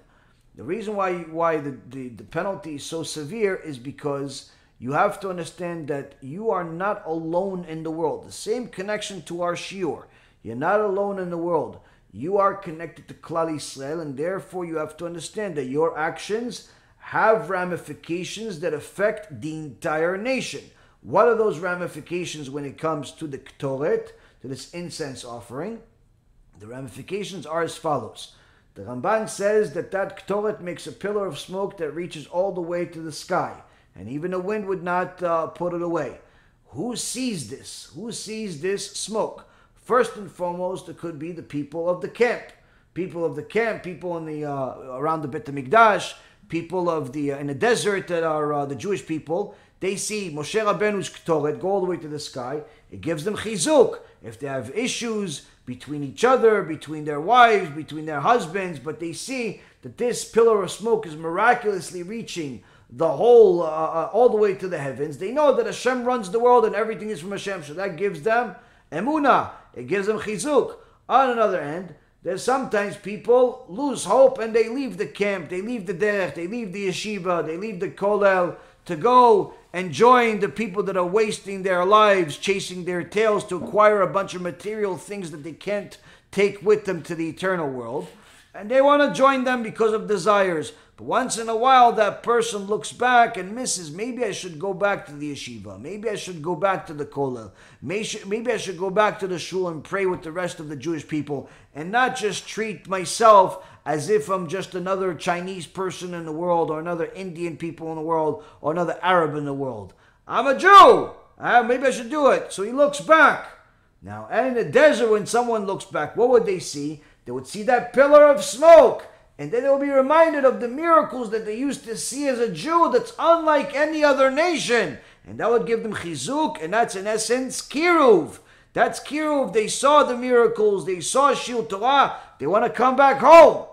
The third type of person that would see it is the nations, the goyim.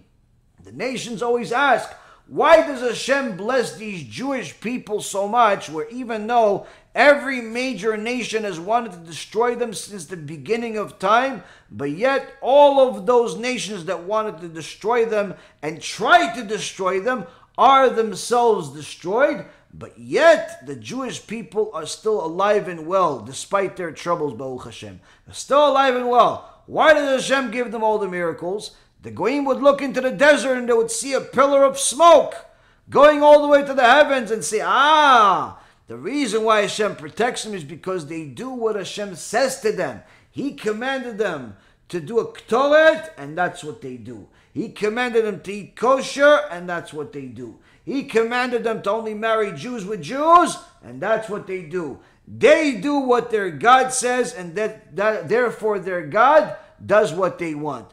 We do whatever we want, and sometimes say that God told us. And that's why the goyim don't get the miracles that the Jews do. So what does that mean? That's Kiddush Hashem. That's a sanctification of Hashem's name, because you're showing that following the Torah is the best way, is the way to go, and that sanctifies Hashem's name.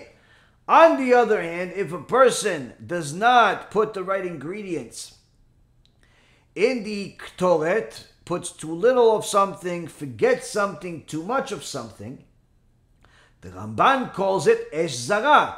What is Esh Zara? Foreign fire. What's a foreign fire? Fire without the smoke. Normally you'd have a miracle where the smoke will reach the sky, but now that you just have a bunch of spices together, but not like Hashem said, now you just have a fire. That's all you have. You don't have the smoke reaching this. You don't have the miracles. You didn't follow what Hashem said. So what's the ramifications of that? Ramifications are as follows. The guy that would have gotten a munah, the young lady that would have gotten a munah by seeing a miracle, doesn't have the miracle, doesn't have the munah, doesn't have the chizuk anymore. Why? Because she doesn't see any miracles. She doesn't see that following the Torah and going to Shiur Torah is helping people. She doesn't see it. Why? Because you don't have the smoke anymore. So the girl that would have gotten chizuk in order to do tshuva and be more modest, or the guy that would have gotten chizuk in order to go back to learn more Gemara and more Shas, more this, more that, he doesn't do it. Why? Because you didn't see the smoke. So already you got one Jew to get weaker. That's already a tragedy. Furthermore, the guy that went off the derech, finally, you show him a Shiur Torah, Tikkun HaBRIT, he does tshuva, but now, instead of seeing Tikkun HaBRIT, instead of seeing the pillar of smoke go all the way to the sky, what does he see? Nothing. Why? Because you told him, listen, forget this stupid movie. Don't watch it. Let's go watch basketball instead. So what happens now? The guy that you could have gotten to bring back to do tshuva, you lost him forever, Hashem Yishmor. Lost him forever. Furthermore, the goyim that ask, how come Hashem does all these miracles for Am Yisrael? They look up, they don't see anything. They just see a sky. They don't see the pillar of smoke. They don't see that Am Yisrael is doing anything special, because they see Am Yisrael being in cash advance business, ripping people off, just like the goyim do to each other. The Jews are also doing to them. They see people hating each other. The Jews hate each other. So they figure they hate each other. Let's hate them also. They're acting like us. We act like them also. What happens? Desecration of HaKadosh Baruch Hu's name. And on desecration of HaKadosh Baruch Hu's name, chayav mitah. Death penalty on that one. And that's why the Ketoret says 3 times a day you read it. Someone that doesn't do the Ketoret the right way is a death penalty. And there is an endless amount of lessons that you could learn from it, but these are just a few things. B'ezrat Hashem. Let's see. Single woman allowed to apply makeup when going to the store. Even a married woman is allowed to apply makeup when going to the store, as long as it is modest makeup. A little bit of blush, where she looks classy and not trashy. She looks good and not attracting. It could be attractive but not attracting. As long as she's modest, there's specific halachot of certain things. But if she starts looking like a traffic light, and she puts every single color on our face, and every single person from 8 blocks away can see her with the naked eye, then obviously she's a problem, whether she's married or she's single. But if she puts a modest makeup on, it doesn't matter whether she's married or single. she's allowed to put it, and in fact she should put it if it helps her get a shidduch, or it makes her husband happier so he doesn't look elsewhere. This is in our Gemara where we see that some of the Chachamim talk about their wives, of how their wives would look extra beautiful all the time. Even when the average woman would look like she's going to sleep, she's wearing her pajamas, their wives always made sure to look like their best. Why? They did not want their tzaddik husband to look at another girl. She was doing her job by looking beautiful for the sake of her husband. And that's really the job of a woman, to make sure that she always looks beautiful for her husband. Unfortunately, many times what happens when people get used to each other, they start forgetting that they are a man and a woman, they're a husband and a wife, and that the husband is a husband and the wife is a wife. And what ends up happening is sometimes the women let themselves go, and they only look good when they're going outside. They're going to the supermarket, they go to a wedding, they go to a bar mitzvah, they go to a meeting. That's when they look good. But as soon as they get home, they put on their pajamas, they look like it's Tisha B'Av, and and that's what the husband gets to enjoy. It's not a surprise that many of these husbands end up looking elsewhere, because the only thing that they see is their wife waking up and going to sleep.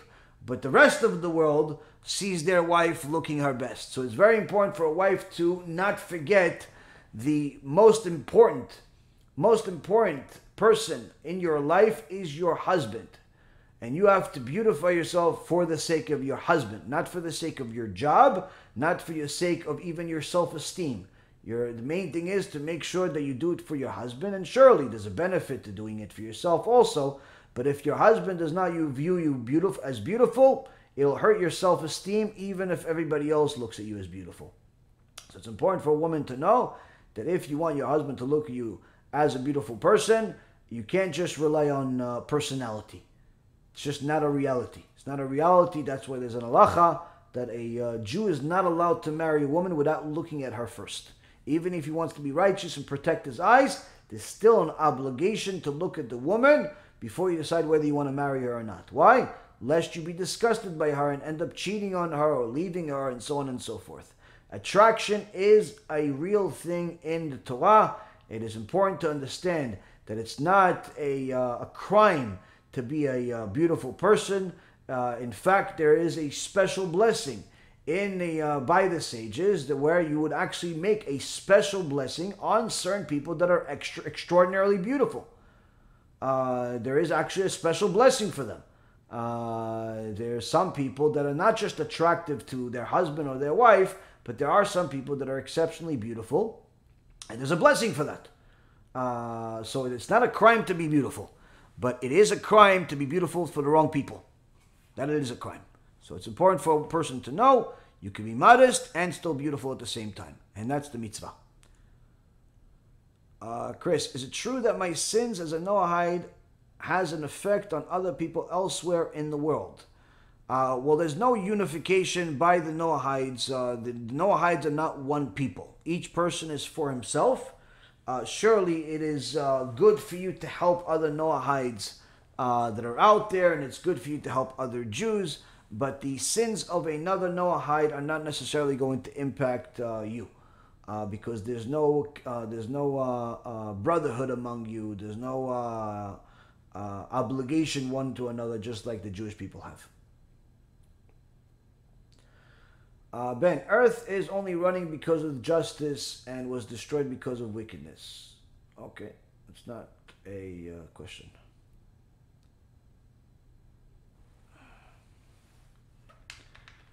Kvod, is it true that a Jew has extra protection even en route to do a mitzvah? Yeah, there's a teaching specific, shliach mitzvah lo yidara, that a person that's in the way of a mitzvah will not see any evil. Shlomo Melech teaches it. So yeah, that's why the Chachamim, anytime one of their students would travel, they would tell him, listen, give tzedakah before you go and make a commitment to give tzedakah when you come back. Why? So that way, your entire journey, you're considered as if you are a shaliach mitzvah. You are en route to do a mitzvah.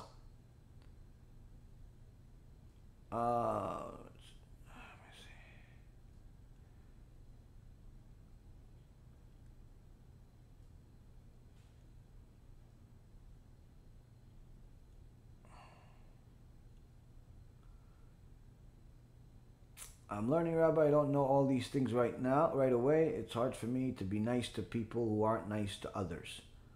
Yeah, I mean, listen, if the Torah obligated you to be nice to people just because they're nice to others, then that's one thing. But it's important to know that if a person is doing what the Torah says, then he's going to be nice to the right people, and not nice to the people that he's allowed to be not nice to. So it's important to be following what the Torah says and not necessarily just our own feelings.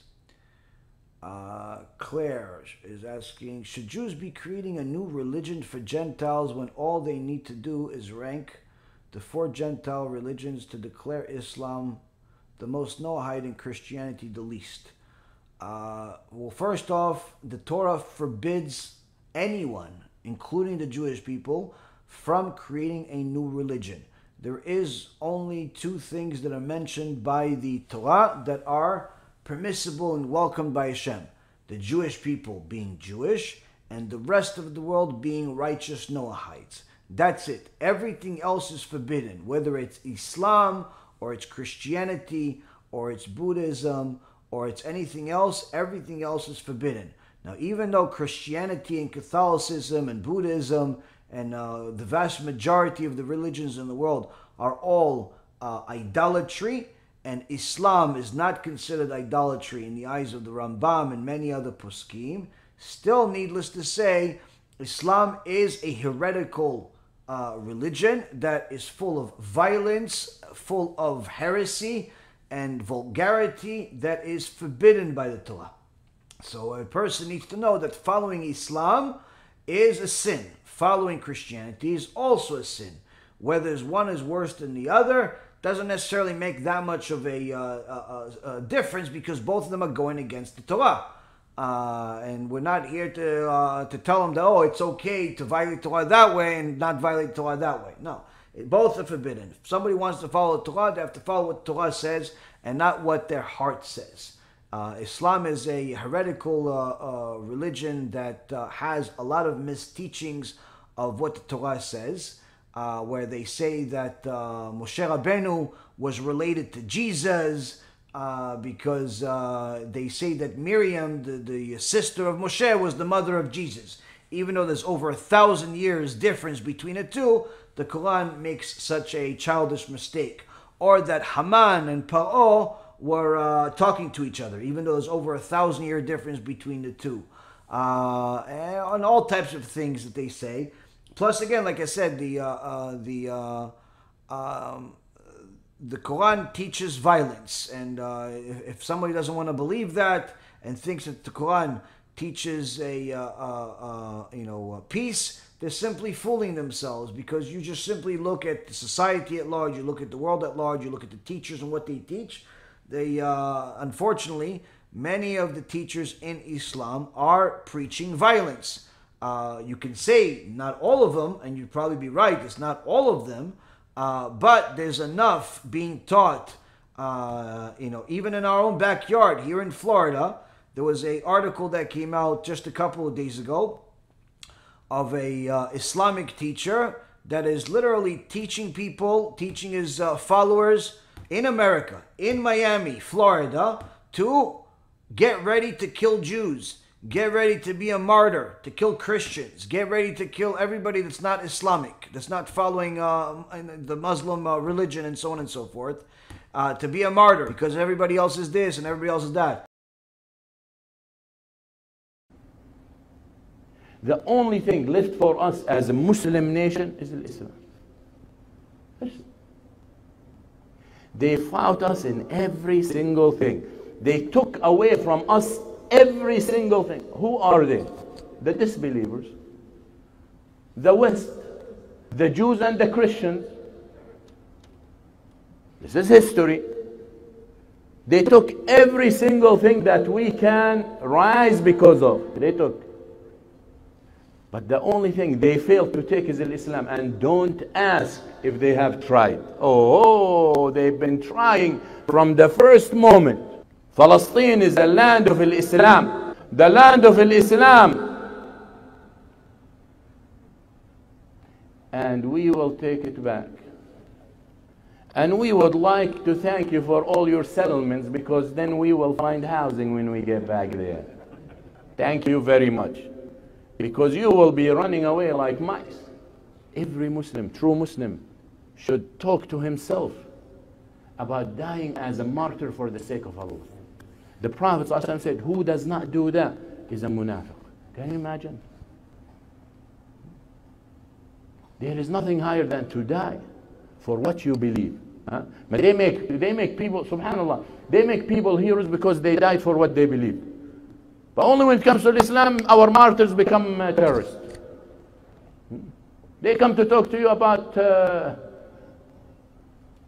Nelson Mandela, right? Nelson Mandela didn't die for that, but he died. But he fought his whole life, and he was in prison for years for his cause, right? For whatever he believed in. Even though I have some reservations about what he believed, but anyway. Gandhi, same story, hero, because he died for what he believed in. The guy from Mexico, Guevara or whatever, huh? Big guy. Even Bob Marley died for his cause. You know what? Hero, huh? But why you praise these people? Because they died for what they believe in. So why is it haram for us when we say that the greatest level you can attain is to die for what you believe in, for Allah? Why? You double standard hypocrites. Why? Manta, all day long you're bugging us that Jesus died for us.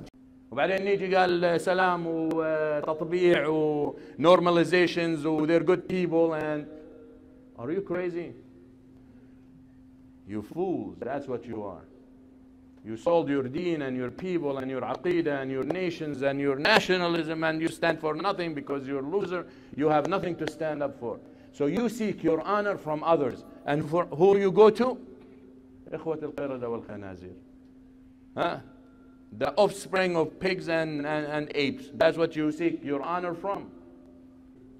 مجرمين. These people are criminals. And there is no corruption in this world, but they're behind. Know it for a fact. You hear people converting today. Do you hear a Jew converting? Once in a blue moon. Who converts? Christians, agnostics, atheists. Those people have the willingness and the tendency to convert. Are you hear a Jew converting? The difference between what we say and what this lunatic says is that even though we say that, you know, Islam is heresy and and he's a lunatic and anyone that follows him is a lunatic and they're all going to get punished for eternity in Gehenom and they're never going to come out. And the same thing goes with a Christian idolater that does not abandon the idolatry will also go to Gehenom and never come out. The difference is we would be happy to help them if they would want to adopt the Torah lifestyle. We would be happy to help them if they even want to remain a Noahide but follow what the Torah says. They, on the other hand, simply say that anyone that's not a Muslim is going to Gehenom, is terrible, and needs to die now. That's the difference. Like they are, you know, even if my next door neighbor is a Christian, I'm not going to go kill him. You're never going to see a single Jew, a religious Jew, go beat up a Christian or lift a finger or kill a Christian just because he's a Christian. It just never happens. It's not something we do. We're not a violent people, and we simply don't do that. It's not for us to do.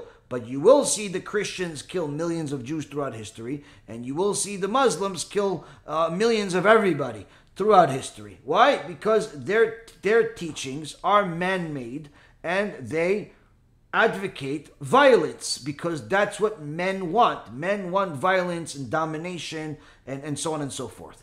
We just want what HaShem said, what God said. And God says all of mankind are his creations. He wants everybody to follow what he says. Everyone has an opportunity to follow what he says. If you want to follow what he says as a Jew, because you were born Jewish, Whether you want it or not, you have to because you were born Jewish. But if you weren't born Jewish, you want to follow him as a Jew, welcome. Salam alaikum. Yalla, let's go. We'll convert you. We'll do a brit milah.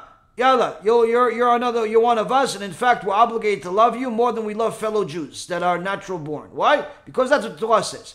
You want to follow the Torah as a non-Jew? You want to be a righteous Noahide? Yalla, come on, welcome aboard. We're happy to have you.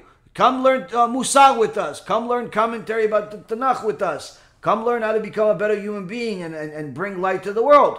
No problem. We'll help you with that also. And that's what you see. That's what you see the Jewish people do. But unfortunately, in the Christian world, in the Muslim world, you don't see that. You don't see that. They have a policy where if you're not one of them, in essence, you many times become their enemy. But not just enemy spiritually, enemy physically. Enemy physically. And that's just the reality. It's not, I'm not making that up because I am anti-Muslim or anti-Christian. I'm not anti-Muslim or anti-Christian. I'm anti-falsehood. Anything that's against the Torah, whether it's coming from a Jew or a Gentile, that's what we're anti. Why? Because we're pro-God. We're pro-God and His Torah. Anyone that follows the Torah, that's our best friend. Doesn't matter if he's Jew or Gentile. Anyone that goes against the Torah, that's our enemy. Why? Because that's what the Torah says. Now, of course, again, if he's against the Torah because he's ignorant and he's open to listen, or she's open to listen to the truth, Baruch haba, welcome. We're happy to help you. We're happy to have tens of thousands of non-Jewish students from all over the world that I guide and I send messages to and help them with whatever their needs are. And I also have, Baruch HaShem, tens of thousands of Jewish students from all over the world that I guide them and help them and so on and so forth. Why? Because we have the Torah, we have an obligation to help people, and we do the best that we possibly can. Whether they're Jews or Gentiles, we help them as long as they're looking to follow the Torah. But if they are, aware of what the Torah says and they care less about it and they go against it and they make fun of it, whether they're Jew or Gentile, they're our enemies. But not enemies that we're going to go kill them or beat them up or anything like that. Enemies meaning spiritual enemies. Stay away from us, we'll stay away from you. In the Muslim world, in the Christian world, it doesn't work that way. Simply doesn't work that way. They are unfortunately violent in many cases, and history is the best evidence of that truth. So as far as anyone that wants to follow the Torah needs to know, there are only two legitimate options in the eyes of HaShem and His Torah, which is either to be a righteous Jew in accordance to the Torah, which means Orthodox Jew follows what the Torah says, or to be a righteous Noahide. Everything else is falsehood. Some are worse than others, but we can't say that because this is not outright idolatry, it's not bad, because that's not true. There is plenty of bad there as well. There's plenty of bad there as well, and unfortunately, we're seeing that in society today with all of the terrorist attacks and the different nightmares that are happening everywhere. Let's see. Is it known who the Native Americans are descendants of, and do the sages know about them? Yes, there's actually teachings that there are some Native Americans that some say have a connection to one of the 12 tribes. Not all of the Native Americans because of all the intermarriage and so on, but some say that there is a part of the Native Americans that could have been originally from the one of the 12 tribes. Of course, today they're all dispersed, and there is no connection from them to the 12 tribes or the Jewish people at all. But could there have been in the past? Very, very possible. And there is, I believe, I've read it, that there is some sages that discuss it at some point. Today, unfortunately, they're all Gentiles, and many of them are not even righteous Gentiles. They're serving idols and things of that nature.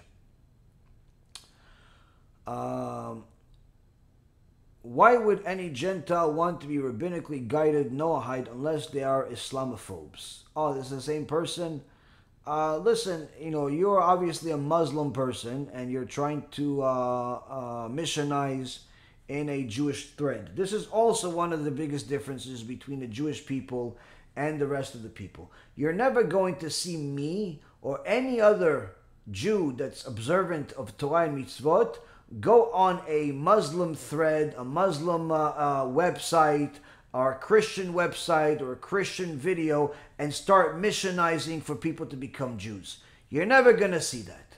But you constantly see Muslims and Christians and Catholics and, missionize the Jewish people specifically and others.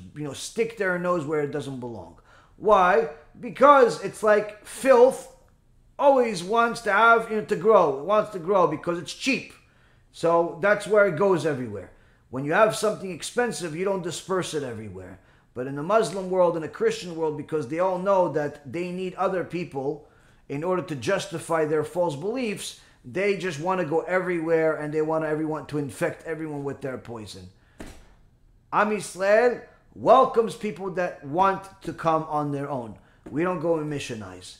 And that's really one of the biggest differences. And also, even if somebody missionizes, you don't want, you have to have some tact, some type of ethics, but that's not something that the Quran teaches. That's not something that the New Testament teaches. It may state certain things that say that you should have ethics, but surely it also contradicts them, because you see teachings in the Quran that say that you're allowed to lie. Same thing with the New Testament, that you're allowed to lie for the sake of missionizing and things of that nature. In the Torah, it says, midvar sheker tirchak. From a thing of lie, stay away from. Not only don't lie, but stay away from lies. That's one of the differences between following the word of God, like the Jewish people, versus the word of people, like the Quran and the New Testament. That's the difference. We are more than happy to help anybody that is looking to become a righteous Jew. Whether they come from Judaism or otherwise, we're welcome to help them. But we're not going to go chase anybody with our truth. We're going to teach it. Anyone that wants to listen is listen. But we're not going to go to a church and start missionizing people to become Jews there. It's just never going to happen, because it's not what we do. It's not an obligation of the Torah. It's not even allowed in the Torah. But in the other places, like what you're doing, you're simply missionizing and trying to get everybody to become Muslims and to become whatever you are and whatever you want to be. And you probably have already made your own religion at this point, because it doesn't seem like you even follow the basic teachings of some of the sheikhs and the decent people, even among your own people. You don't follow because you have zero ethics, zero tact.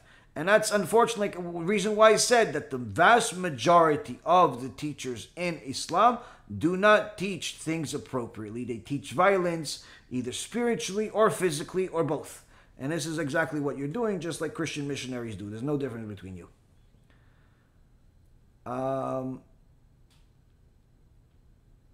Let's see.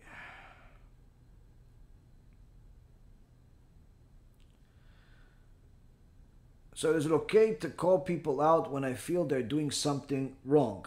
Not if you feel. If you know they're doing something wrong. There's a difference. Feelings are, are something that a person can be biased on.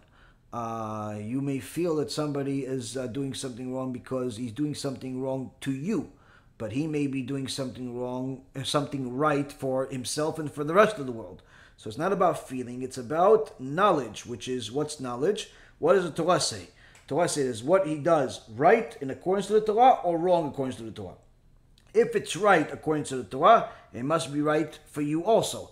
If it's wrong according to the Torah, then it's wrong according to all standards. So that's how we know right or wrong, and not have that big decision based on our feelings, because our feelings can change. One day you like blue, the next day you like pink. One day you like short, the next day you like long. Everybody changes their opinions and their feelings on a regular basis. We can't have a world that's full of holiness if we're simply following our feelings. That's only in the falsehood of Christianity, where they say that they have the loving God that loves everyone as long as you pray to Yoshke and all this nonsense that they say, even though the Torah says specifically in the Torah that there are certain people that Hashem hates. It literally says it in the Torah. Et Esav saneti. Esav, I hate him. Why did Hashem hate Esav, even though he created him even though his brother was righteous, and his father was righteous, and his grandfather was righteous. Why did Hashem hate Esav? Because Esav knew the truth and still went against it. And Hashem hates people like that. So there are people that Hashem says he hates, and unfortunately in the Christian world, they tell you that everything is lovey-dovey, but you have to follow Yoshke. And if you follow Yoshke, then you can do whatever you want. You can murder, you can rape, you can steal, you can do whatever you want. Just do a few confessions, do a few Hail Marys, maybe a couple of fumbles, maybe a little bit more Avodah Zarah, maybe a little bit more distortion of the Torah, maybe a little bit more destroying of Neshamot, and everything's going to work out okay. So this is obviously a manipulation of man that creates a lot of damage to the society. And one of the goals of the Torah is to spiritually fight against heresy. And eventually when Hashem brings the real Jewish Mashiach, the Mashiach is going to destroy all the idolaters and the heretics among the entire world. Both Jews and non-Jews, heretics, idol worshippers, and so on. Anyone that's not going in accordance to the Torah is going to be destroyed at the time of Mashiach or before. We're almost done, Rabotai. Kvod Rav, I go by Sa Rivka now after I learned the halacha about the name. My question is, do you rebuke a person the right way? If someone is speaking Lashon Hara in a group, how do you stop it right away? If you are in a group, I mean, it depends if you're in person or on text messaging. Today, groups mean a few things. But if you're at a group of people and you see that somebody is starting to talk Lashon Hara and you want to save them and other people from listening to this, from doing this, just take them to the side right. Oh, hold on a second, I have to tell you something. And pull them to the side and say, listen, what you're doing is Lashon Hara. At the very least, you've told them privately, not in front of everybody else. Everyone else thinks that you're telling them some secret about, I don't know, some event you're going to have together, but you could be saving their neshama and their friend's neshama. So that's how you can do it. You can just simply pull them to the side, whisper in their ear, what you're doing is Lashon Hara. I recommend you stop, and they can decide for themselves what they want to do.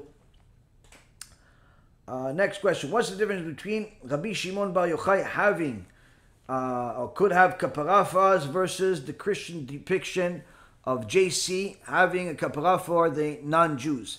Very good question, Nikolai. The answer is as follows.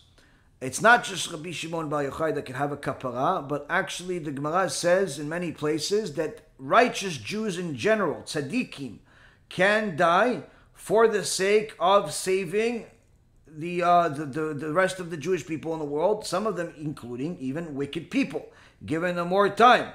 Where it's that righteous person that dies, whether it's Rabbi Shimon Bar Yochai or someone else, that person dying brings atonement to everybody else, not in a sense that it allows the Jewish people to sin, but rather, since the nation as a whole has a certain amount of sins, and let's say there's a threshold in a barometer that Hashem has of when He has to bring punishment to the world in order to stop the sins. So He allows us to sin. Eventually, when those sins unfortunately reach that threshold, Hashem has to bring a punishment. Hashem has to bring a very, very big punishment. But sometimes, along the way, before it gets too late, Hashem takes one of the tzadikim out of the world, or in last week's case, 45 tzadikim out of the world, in order to bring atonement to the rest of the people. What is this atonement? Does that make it all their sins okay? No. That atonement brings all of them, or many of them, suffering, which is going to encourage certain people to do tshuva. It's going to encourage certain people to think about their actions. It's going to cause people to have a certain amount of suffering that lowers their sin barometer because they've paid for that sin because of their suffering. But that's, again, the current sins, the current things that are happening. The difference between us and idolatry of Christianity is that in Christianity they say that Yoshke, he died not for the people before him, but rather everybody, including the people of today that are sinning. Meaning that his death in their demented ideology is he died in order to allow you to make any sin that you want and not have to go to Gehenna and not have to get punished. And in so many words, he gave the entire world of Christianity and anyone that follows him a get-out-of-jail-free card to destroy the society, to be Nazi Germans, to be criminals, to be rapists, to be everything. And as long as you say you believe in Yoshke, you're okay. Why? Because he died for your sins. That's the difference. They're saying that he died for future sins, which is completely against the Torah. Because even if you say what Torah allows, which is that the righteous die, which it atones, because it brings suffering to the other people, it atones for their sins, and it encourages people to do tshuva and to change their future actions.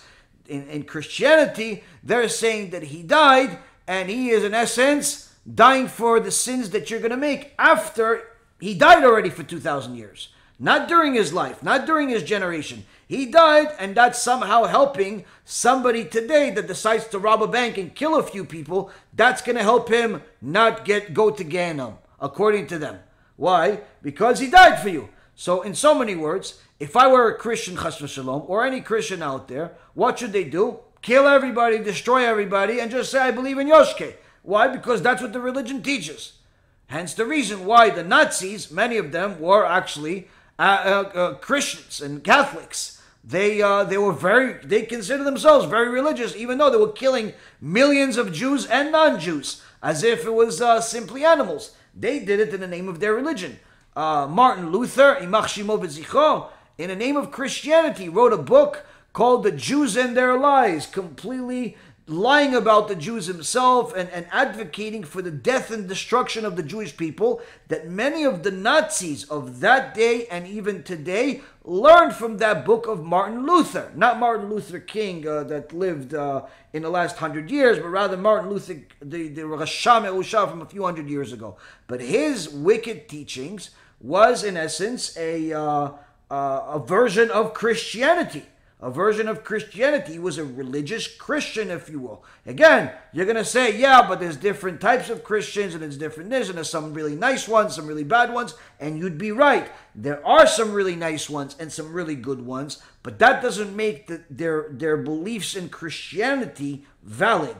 They may be nice because it's their nature. They may be nice because they've picked a few things that are in the Torah, but also were copied by Christianity that encourage them to be good. It's not because of the church that they've become nice, because the church in the New Testament teaches a lot of things that are outright vicious, outright terrible. And one of those teachings is that Jesus died for your sins. That is actually a cruel teaching, because in essence you're telling people, you can do whatever crime you want as long as you believe in Yoshke. So you go tell some young girl that was raped by some Christian, and a born-again Christian, you go tell that girl, listen, I know he raped you. I know you feel bad. I know you suffered, but listen, he believes in Yoshke, so he's not going to be punished. You go tell that young girl that, and let's see how she reacts to that. Let's see how she reacts to that. Let's see how much she loves God as a result of this stupid teachings. You go tell another guy, it says, listen, as long as you believe in Yoshke, even though you murdered 40 people, 50 people, you're a pedophile and so on, you believe in Yoshke, you're not going to suffer. You're not going to Gehenna. Hitler is not in Gehenna according to Matthew Kelly of Christianity or Catholicism. He thinks that Hitler is not in Gehenna. Why? Because Hitler was, according to him, he was a Catholic or whatever, even though I think he was actually not. But nonetheless, according to Matthew Kelly, one of the biggest Catholic missionaries in the world, Hitler is not in Gehenna. He's not in hell. He's okay.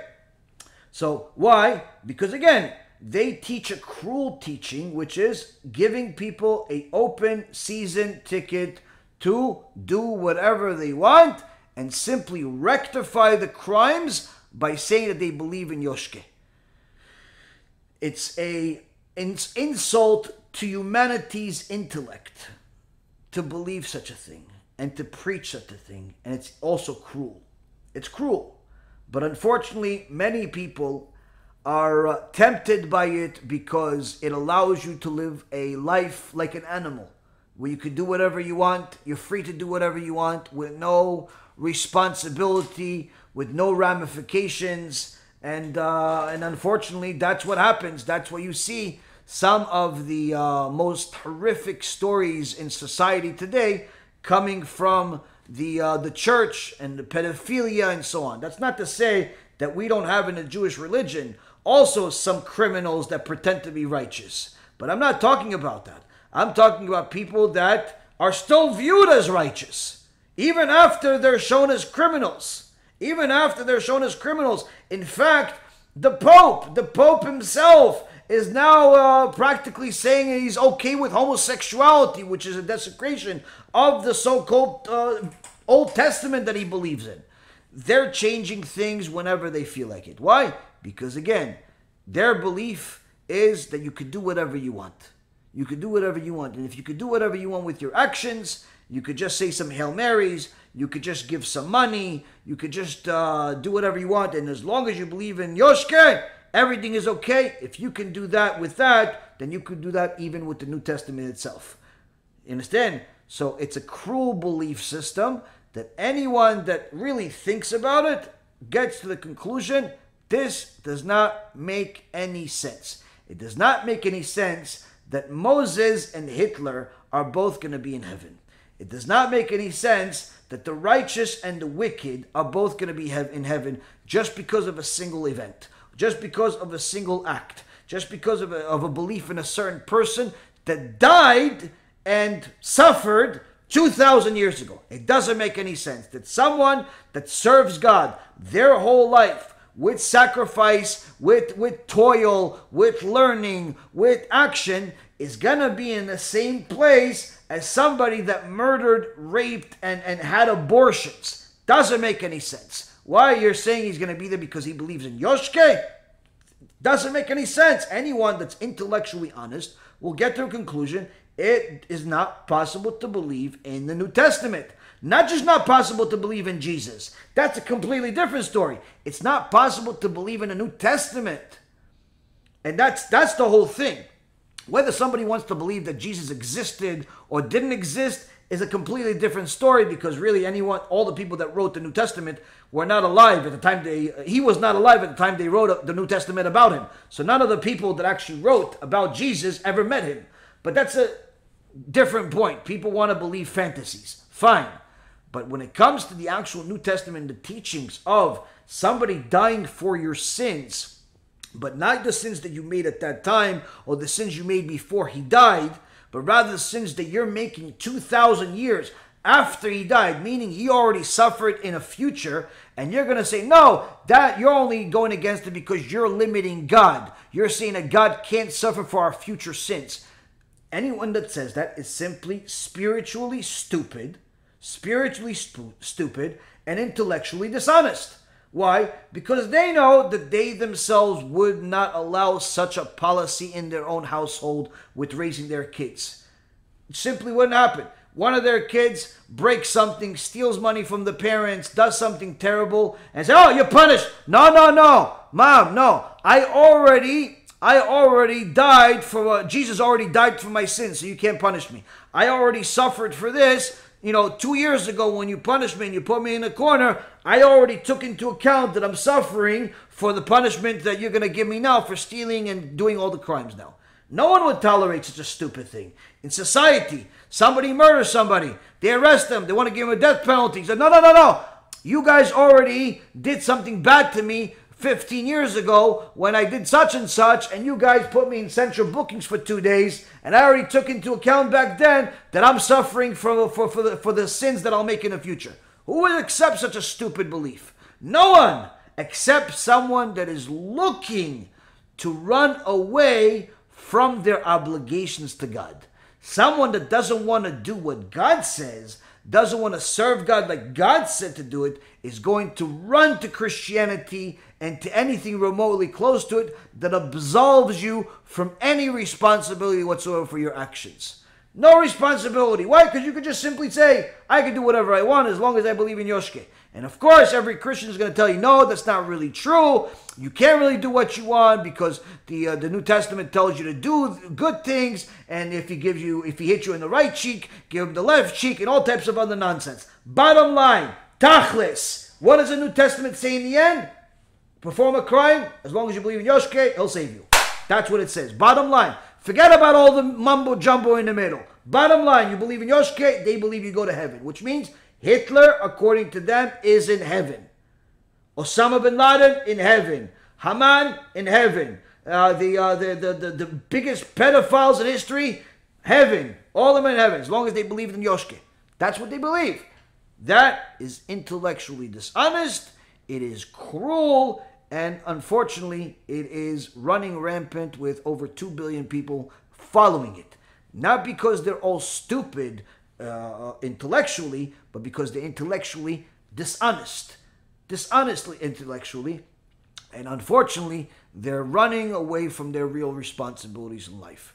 And that's why all of the people that look into the Old Testament, which is what we call the Holy Torah, from a legitimate translation of the sages, of the rabbis, not some translation of some biased Christian teacher that distorts the verses to whatever their likings are. But you look at the legitimate translation and the commentary of the actual Torah, every single one of them that would look at it would abandon Christianity and anything remotely close to it. The only people that don't are people that are simply biased and because they have desires to serve, like wicked people that, like Michael Brown. That guy can never do tshuva. Why? He is so glued to the tumah, to the impurity of his desires, that even if Moses himself came to him, even if his Yoshke, even if his Messiah Jesus came to him and told him, listen, Christianity is false, Messianic Judaism is false, the only thing that's true is the Torah and Orthodox Judaism. Even if they came to him, Michael Brown and all of his followers will don't ignore it completely. Why? Too much money on the line. Too much reputation on the line. Too much honor on the line. He would never abandon it. He's not seeking the truth. And the same thing goes with all of the others. There's too much out there. But the people that are really legitimately looking for the truth, they look at the real Torah. They look at the commentary by the sages. They understand what the meaning of the oral Torah is. And it's with 1, 2, 3. They abandon Christianity in 2 seconds because they are literally woken up and realizing that they have been living in darkness. They've been living in darkness. Christianity depends solely on the commentary of modern men. That's what it depends on. Whatever Michael Brown wants to tell you that something means, that's what he'll say. Whatever the local priest or pastor in whatever town you live in decides that it means, that's what he'll tell you. Who says they're right? Who says they're right? Now you're going to say, yeah, but who says that Rambam is right? Who says that Rabbi Akiva is right? 2 things. Number 1, they are people that didn't just make their opinions on their own, but rather they concluded the information from their father, their grandfather, their ancestors, and so on and so forth, and you could track it all the way to Moses and Mount Sinai. Judaism is the only religion where you can actually track every single major gadol from today all the way to Moses. So number 1, it's not their opinion. It's not just simply their own unique teachings. They're connecting everything they have, even their own new insights, to the fundamental teachings that go and stem all the way back to the source. That's number 1. That's number 1. Number 2, every one of the things that our sages say has major ramifications on the behavior of their life. Whereas in Christianity, doesn't have any major behavioral differences in their lives because they simply could just ignore it because Jesus died for them. Or they could just simply say something because it makes sense to them and it gets them some views on YouTube. There's no major life changes. They don't have to live by it. No one is going to take them to hell because they're doing it, because again, they believe that Jesus died for their sins. So it's again another major issue as far as why there's a fundamental hole in Christianity. And the biggest thing really, the biggest thing is when you actually look at our Jewish sages, you see people that are closer to the source. Closer to the source. Who knows more about Moses? King David and his son Shlomo Melech, or Rabbi Akiva that lived a few hundred years ago, or your modern priest today, or your local shock jockey mega church speaker over there? Who knows more? Rabbi Akiva, Rabbi Shimon Bar Yochai that lived a couple of thousand years ago, or somebody that's alive today? Who knows more? Who's going to have a better opinion? The opinion that we read in our Torah is coming from them. It's not coming from somebody that just came up with something today. It's not my opinion. It's what they said. Whereas the priests of today, in your local church, whether it's in Florida or Tennessee or New York or wherever it is, it's just the guy decides what it means to him. Just decides the guy what it means to him. That's it. Why? Whatever is going to get people action. And that's why many of them spend an enormous amount of time playing music, not teaching anyone anything. Why? It's a good way to entertain people while making them spiritually numb, making them think they're going to serve God, while in reality they're going to a dance party. They're not going to serve God. They're going to a dance party just to say, hey, we love God. How are you showing God to love Him? By singing? That's how you love God. So, Rabotai, anyone that investigates the issue even half as much as what I have and other people have that are scholars, simply arrives at the conclusion that it is impossible to compare the real Torah, Judaism, to anything else in the world. Impossible. Because in one end, we have Torah Judaism that is divine, from God. Everything else, man-made. There is no comparison between man and God. None whatsoever. Which is also one of the things that Christianity has a very big problem with, because they, according to them, God became a man, which is completely retarded. You think that God's going to make himself into someone that goes to the bathroom? You're telling me that God's going to make himself into someone that has stomach aches, has toothaches, has to go to the dentist, loses his hair maybe? Someone that has physical needs in order to be intimate? That's what you have? That's what they believe? And some of them, their teachers, their fake sages say that Jesus had a woman with kids. So that means that Jesus had physical needs like a human being. You're telling me this is God? It's the stupidest thing in the world. Now, some of the newer liars call themselves Messianic Jews. They say, no, he wasn't God. He was the Messiah. Babkis. That's a modern belief that's created, and it's not part of the fundamental teachings of Christianity. It's not part of the New Testament. New Testament says he's the Son of God according to them, which is idol worship. So you're saying he's Messiah and he's a human being. You're a heretic in your own belief. At least believe in something that says something. But that's what a lot of Christians do. And that's why many times you're never going to find two Christians with the same fundamental belief. Everybody believes in whatever shakshuka that they made.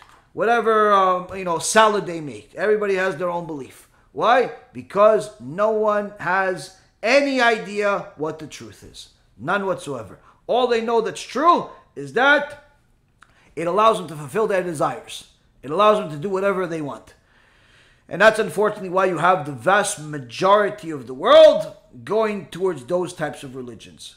On the good side, there are people that wake up and realize this is falsehood, either Christianity or Islam or the Buddhism or other types of Hindu religions, and end up destroying their idols and adopting a holy Torah life, either sometimes as Orthodox Jews or righteous Noahites.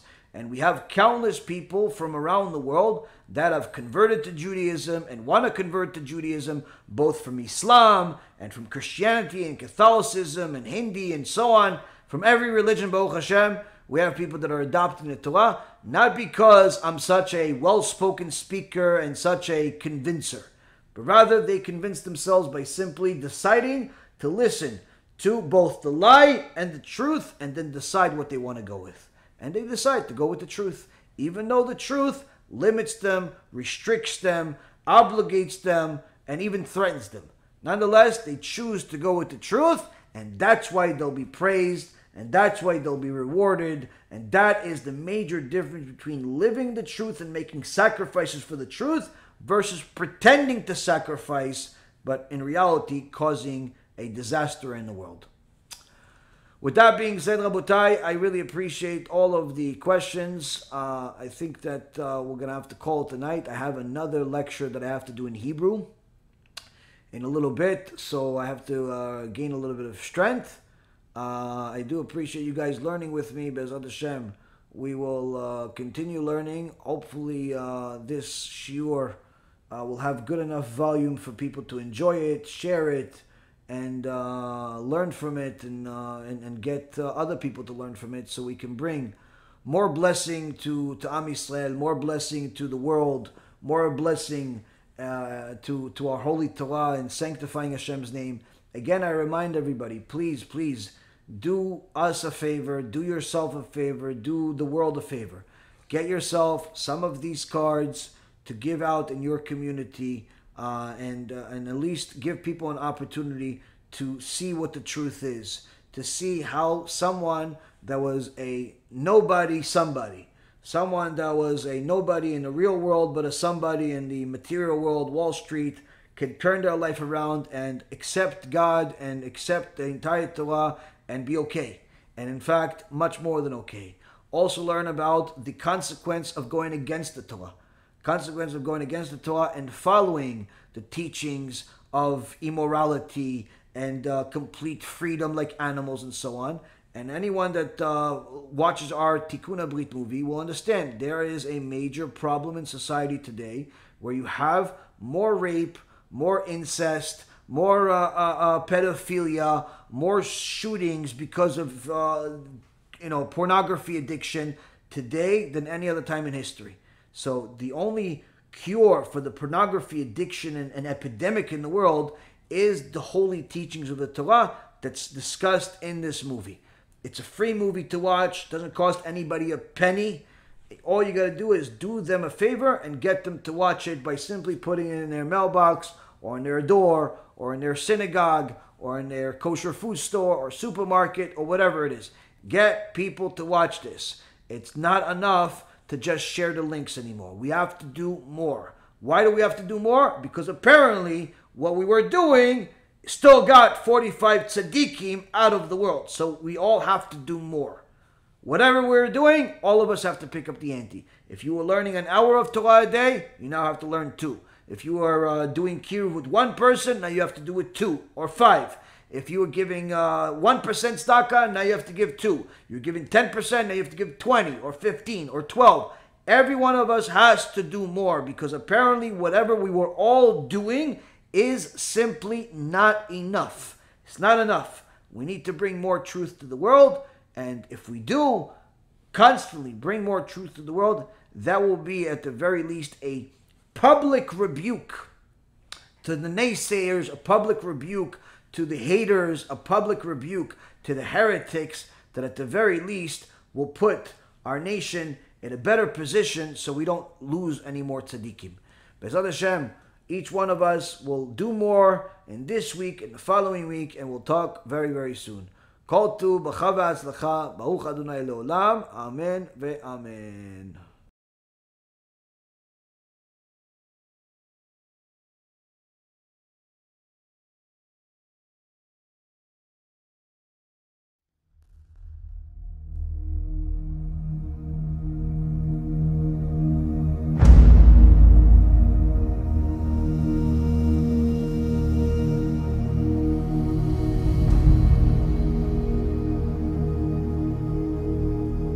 Seven years of lectures.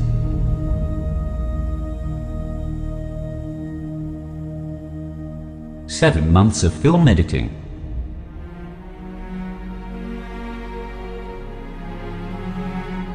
Countless hours of study by 2 rabbis.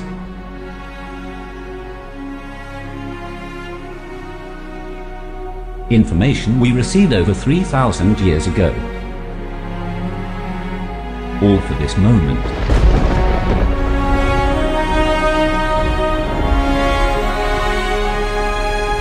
Tikkun HaBRIT, the movie.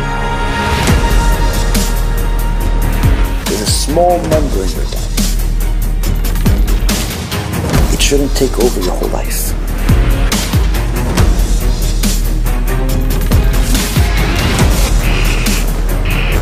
If you satiate it,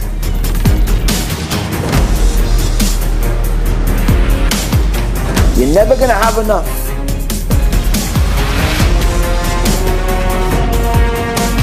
The sulfur plant, when it gets a hold of something, it does not let go. Time for us to rectify what we have done. Normal numbers should be somewhere around 20 million or higher.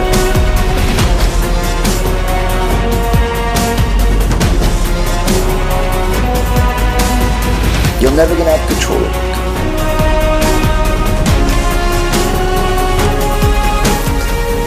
If you start it, only feed it when it's permissible according to the Torah. Pornography is as addictive as crack cocaine.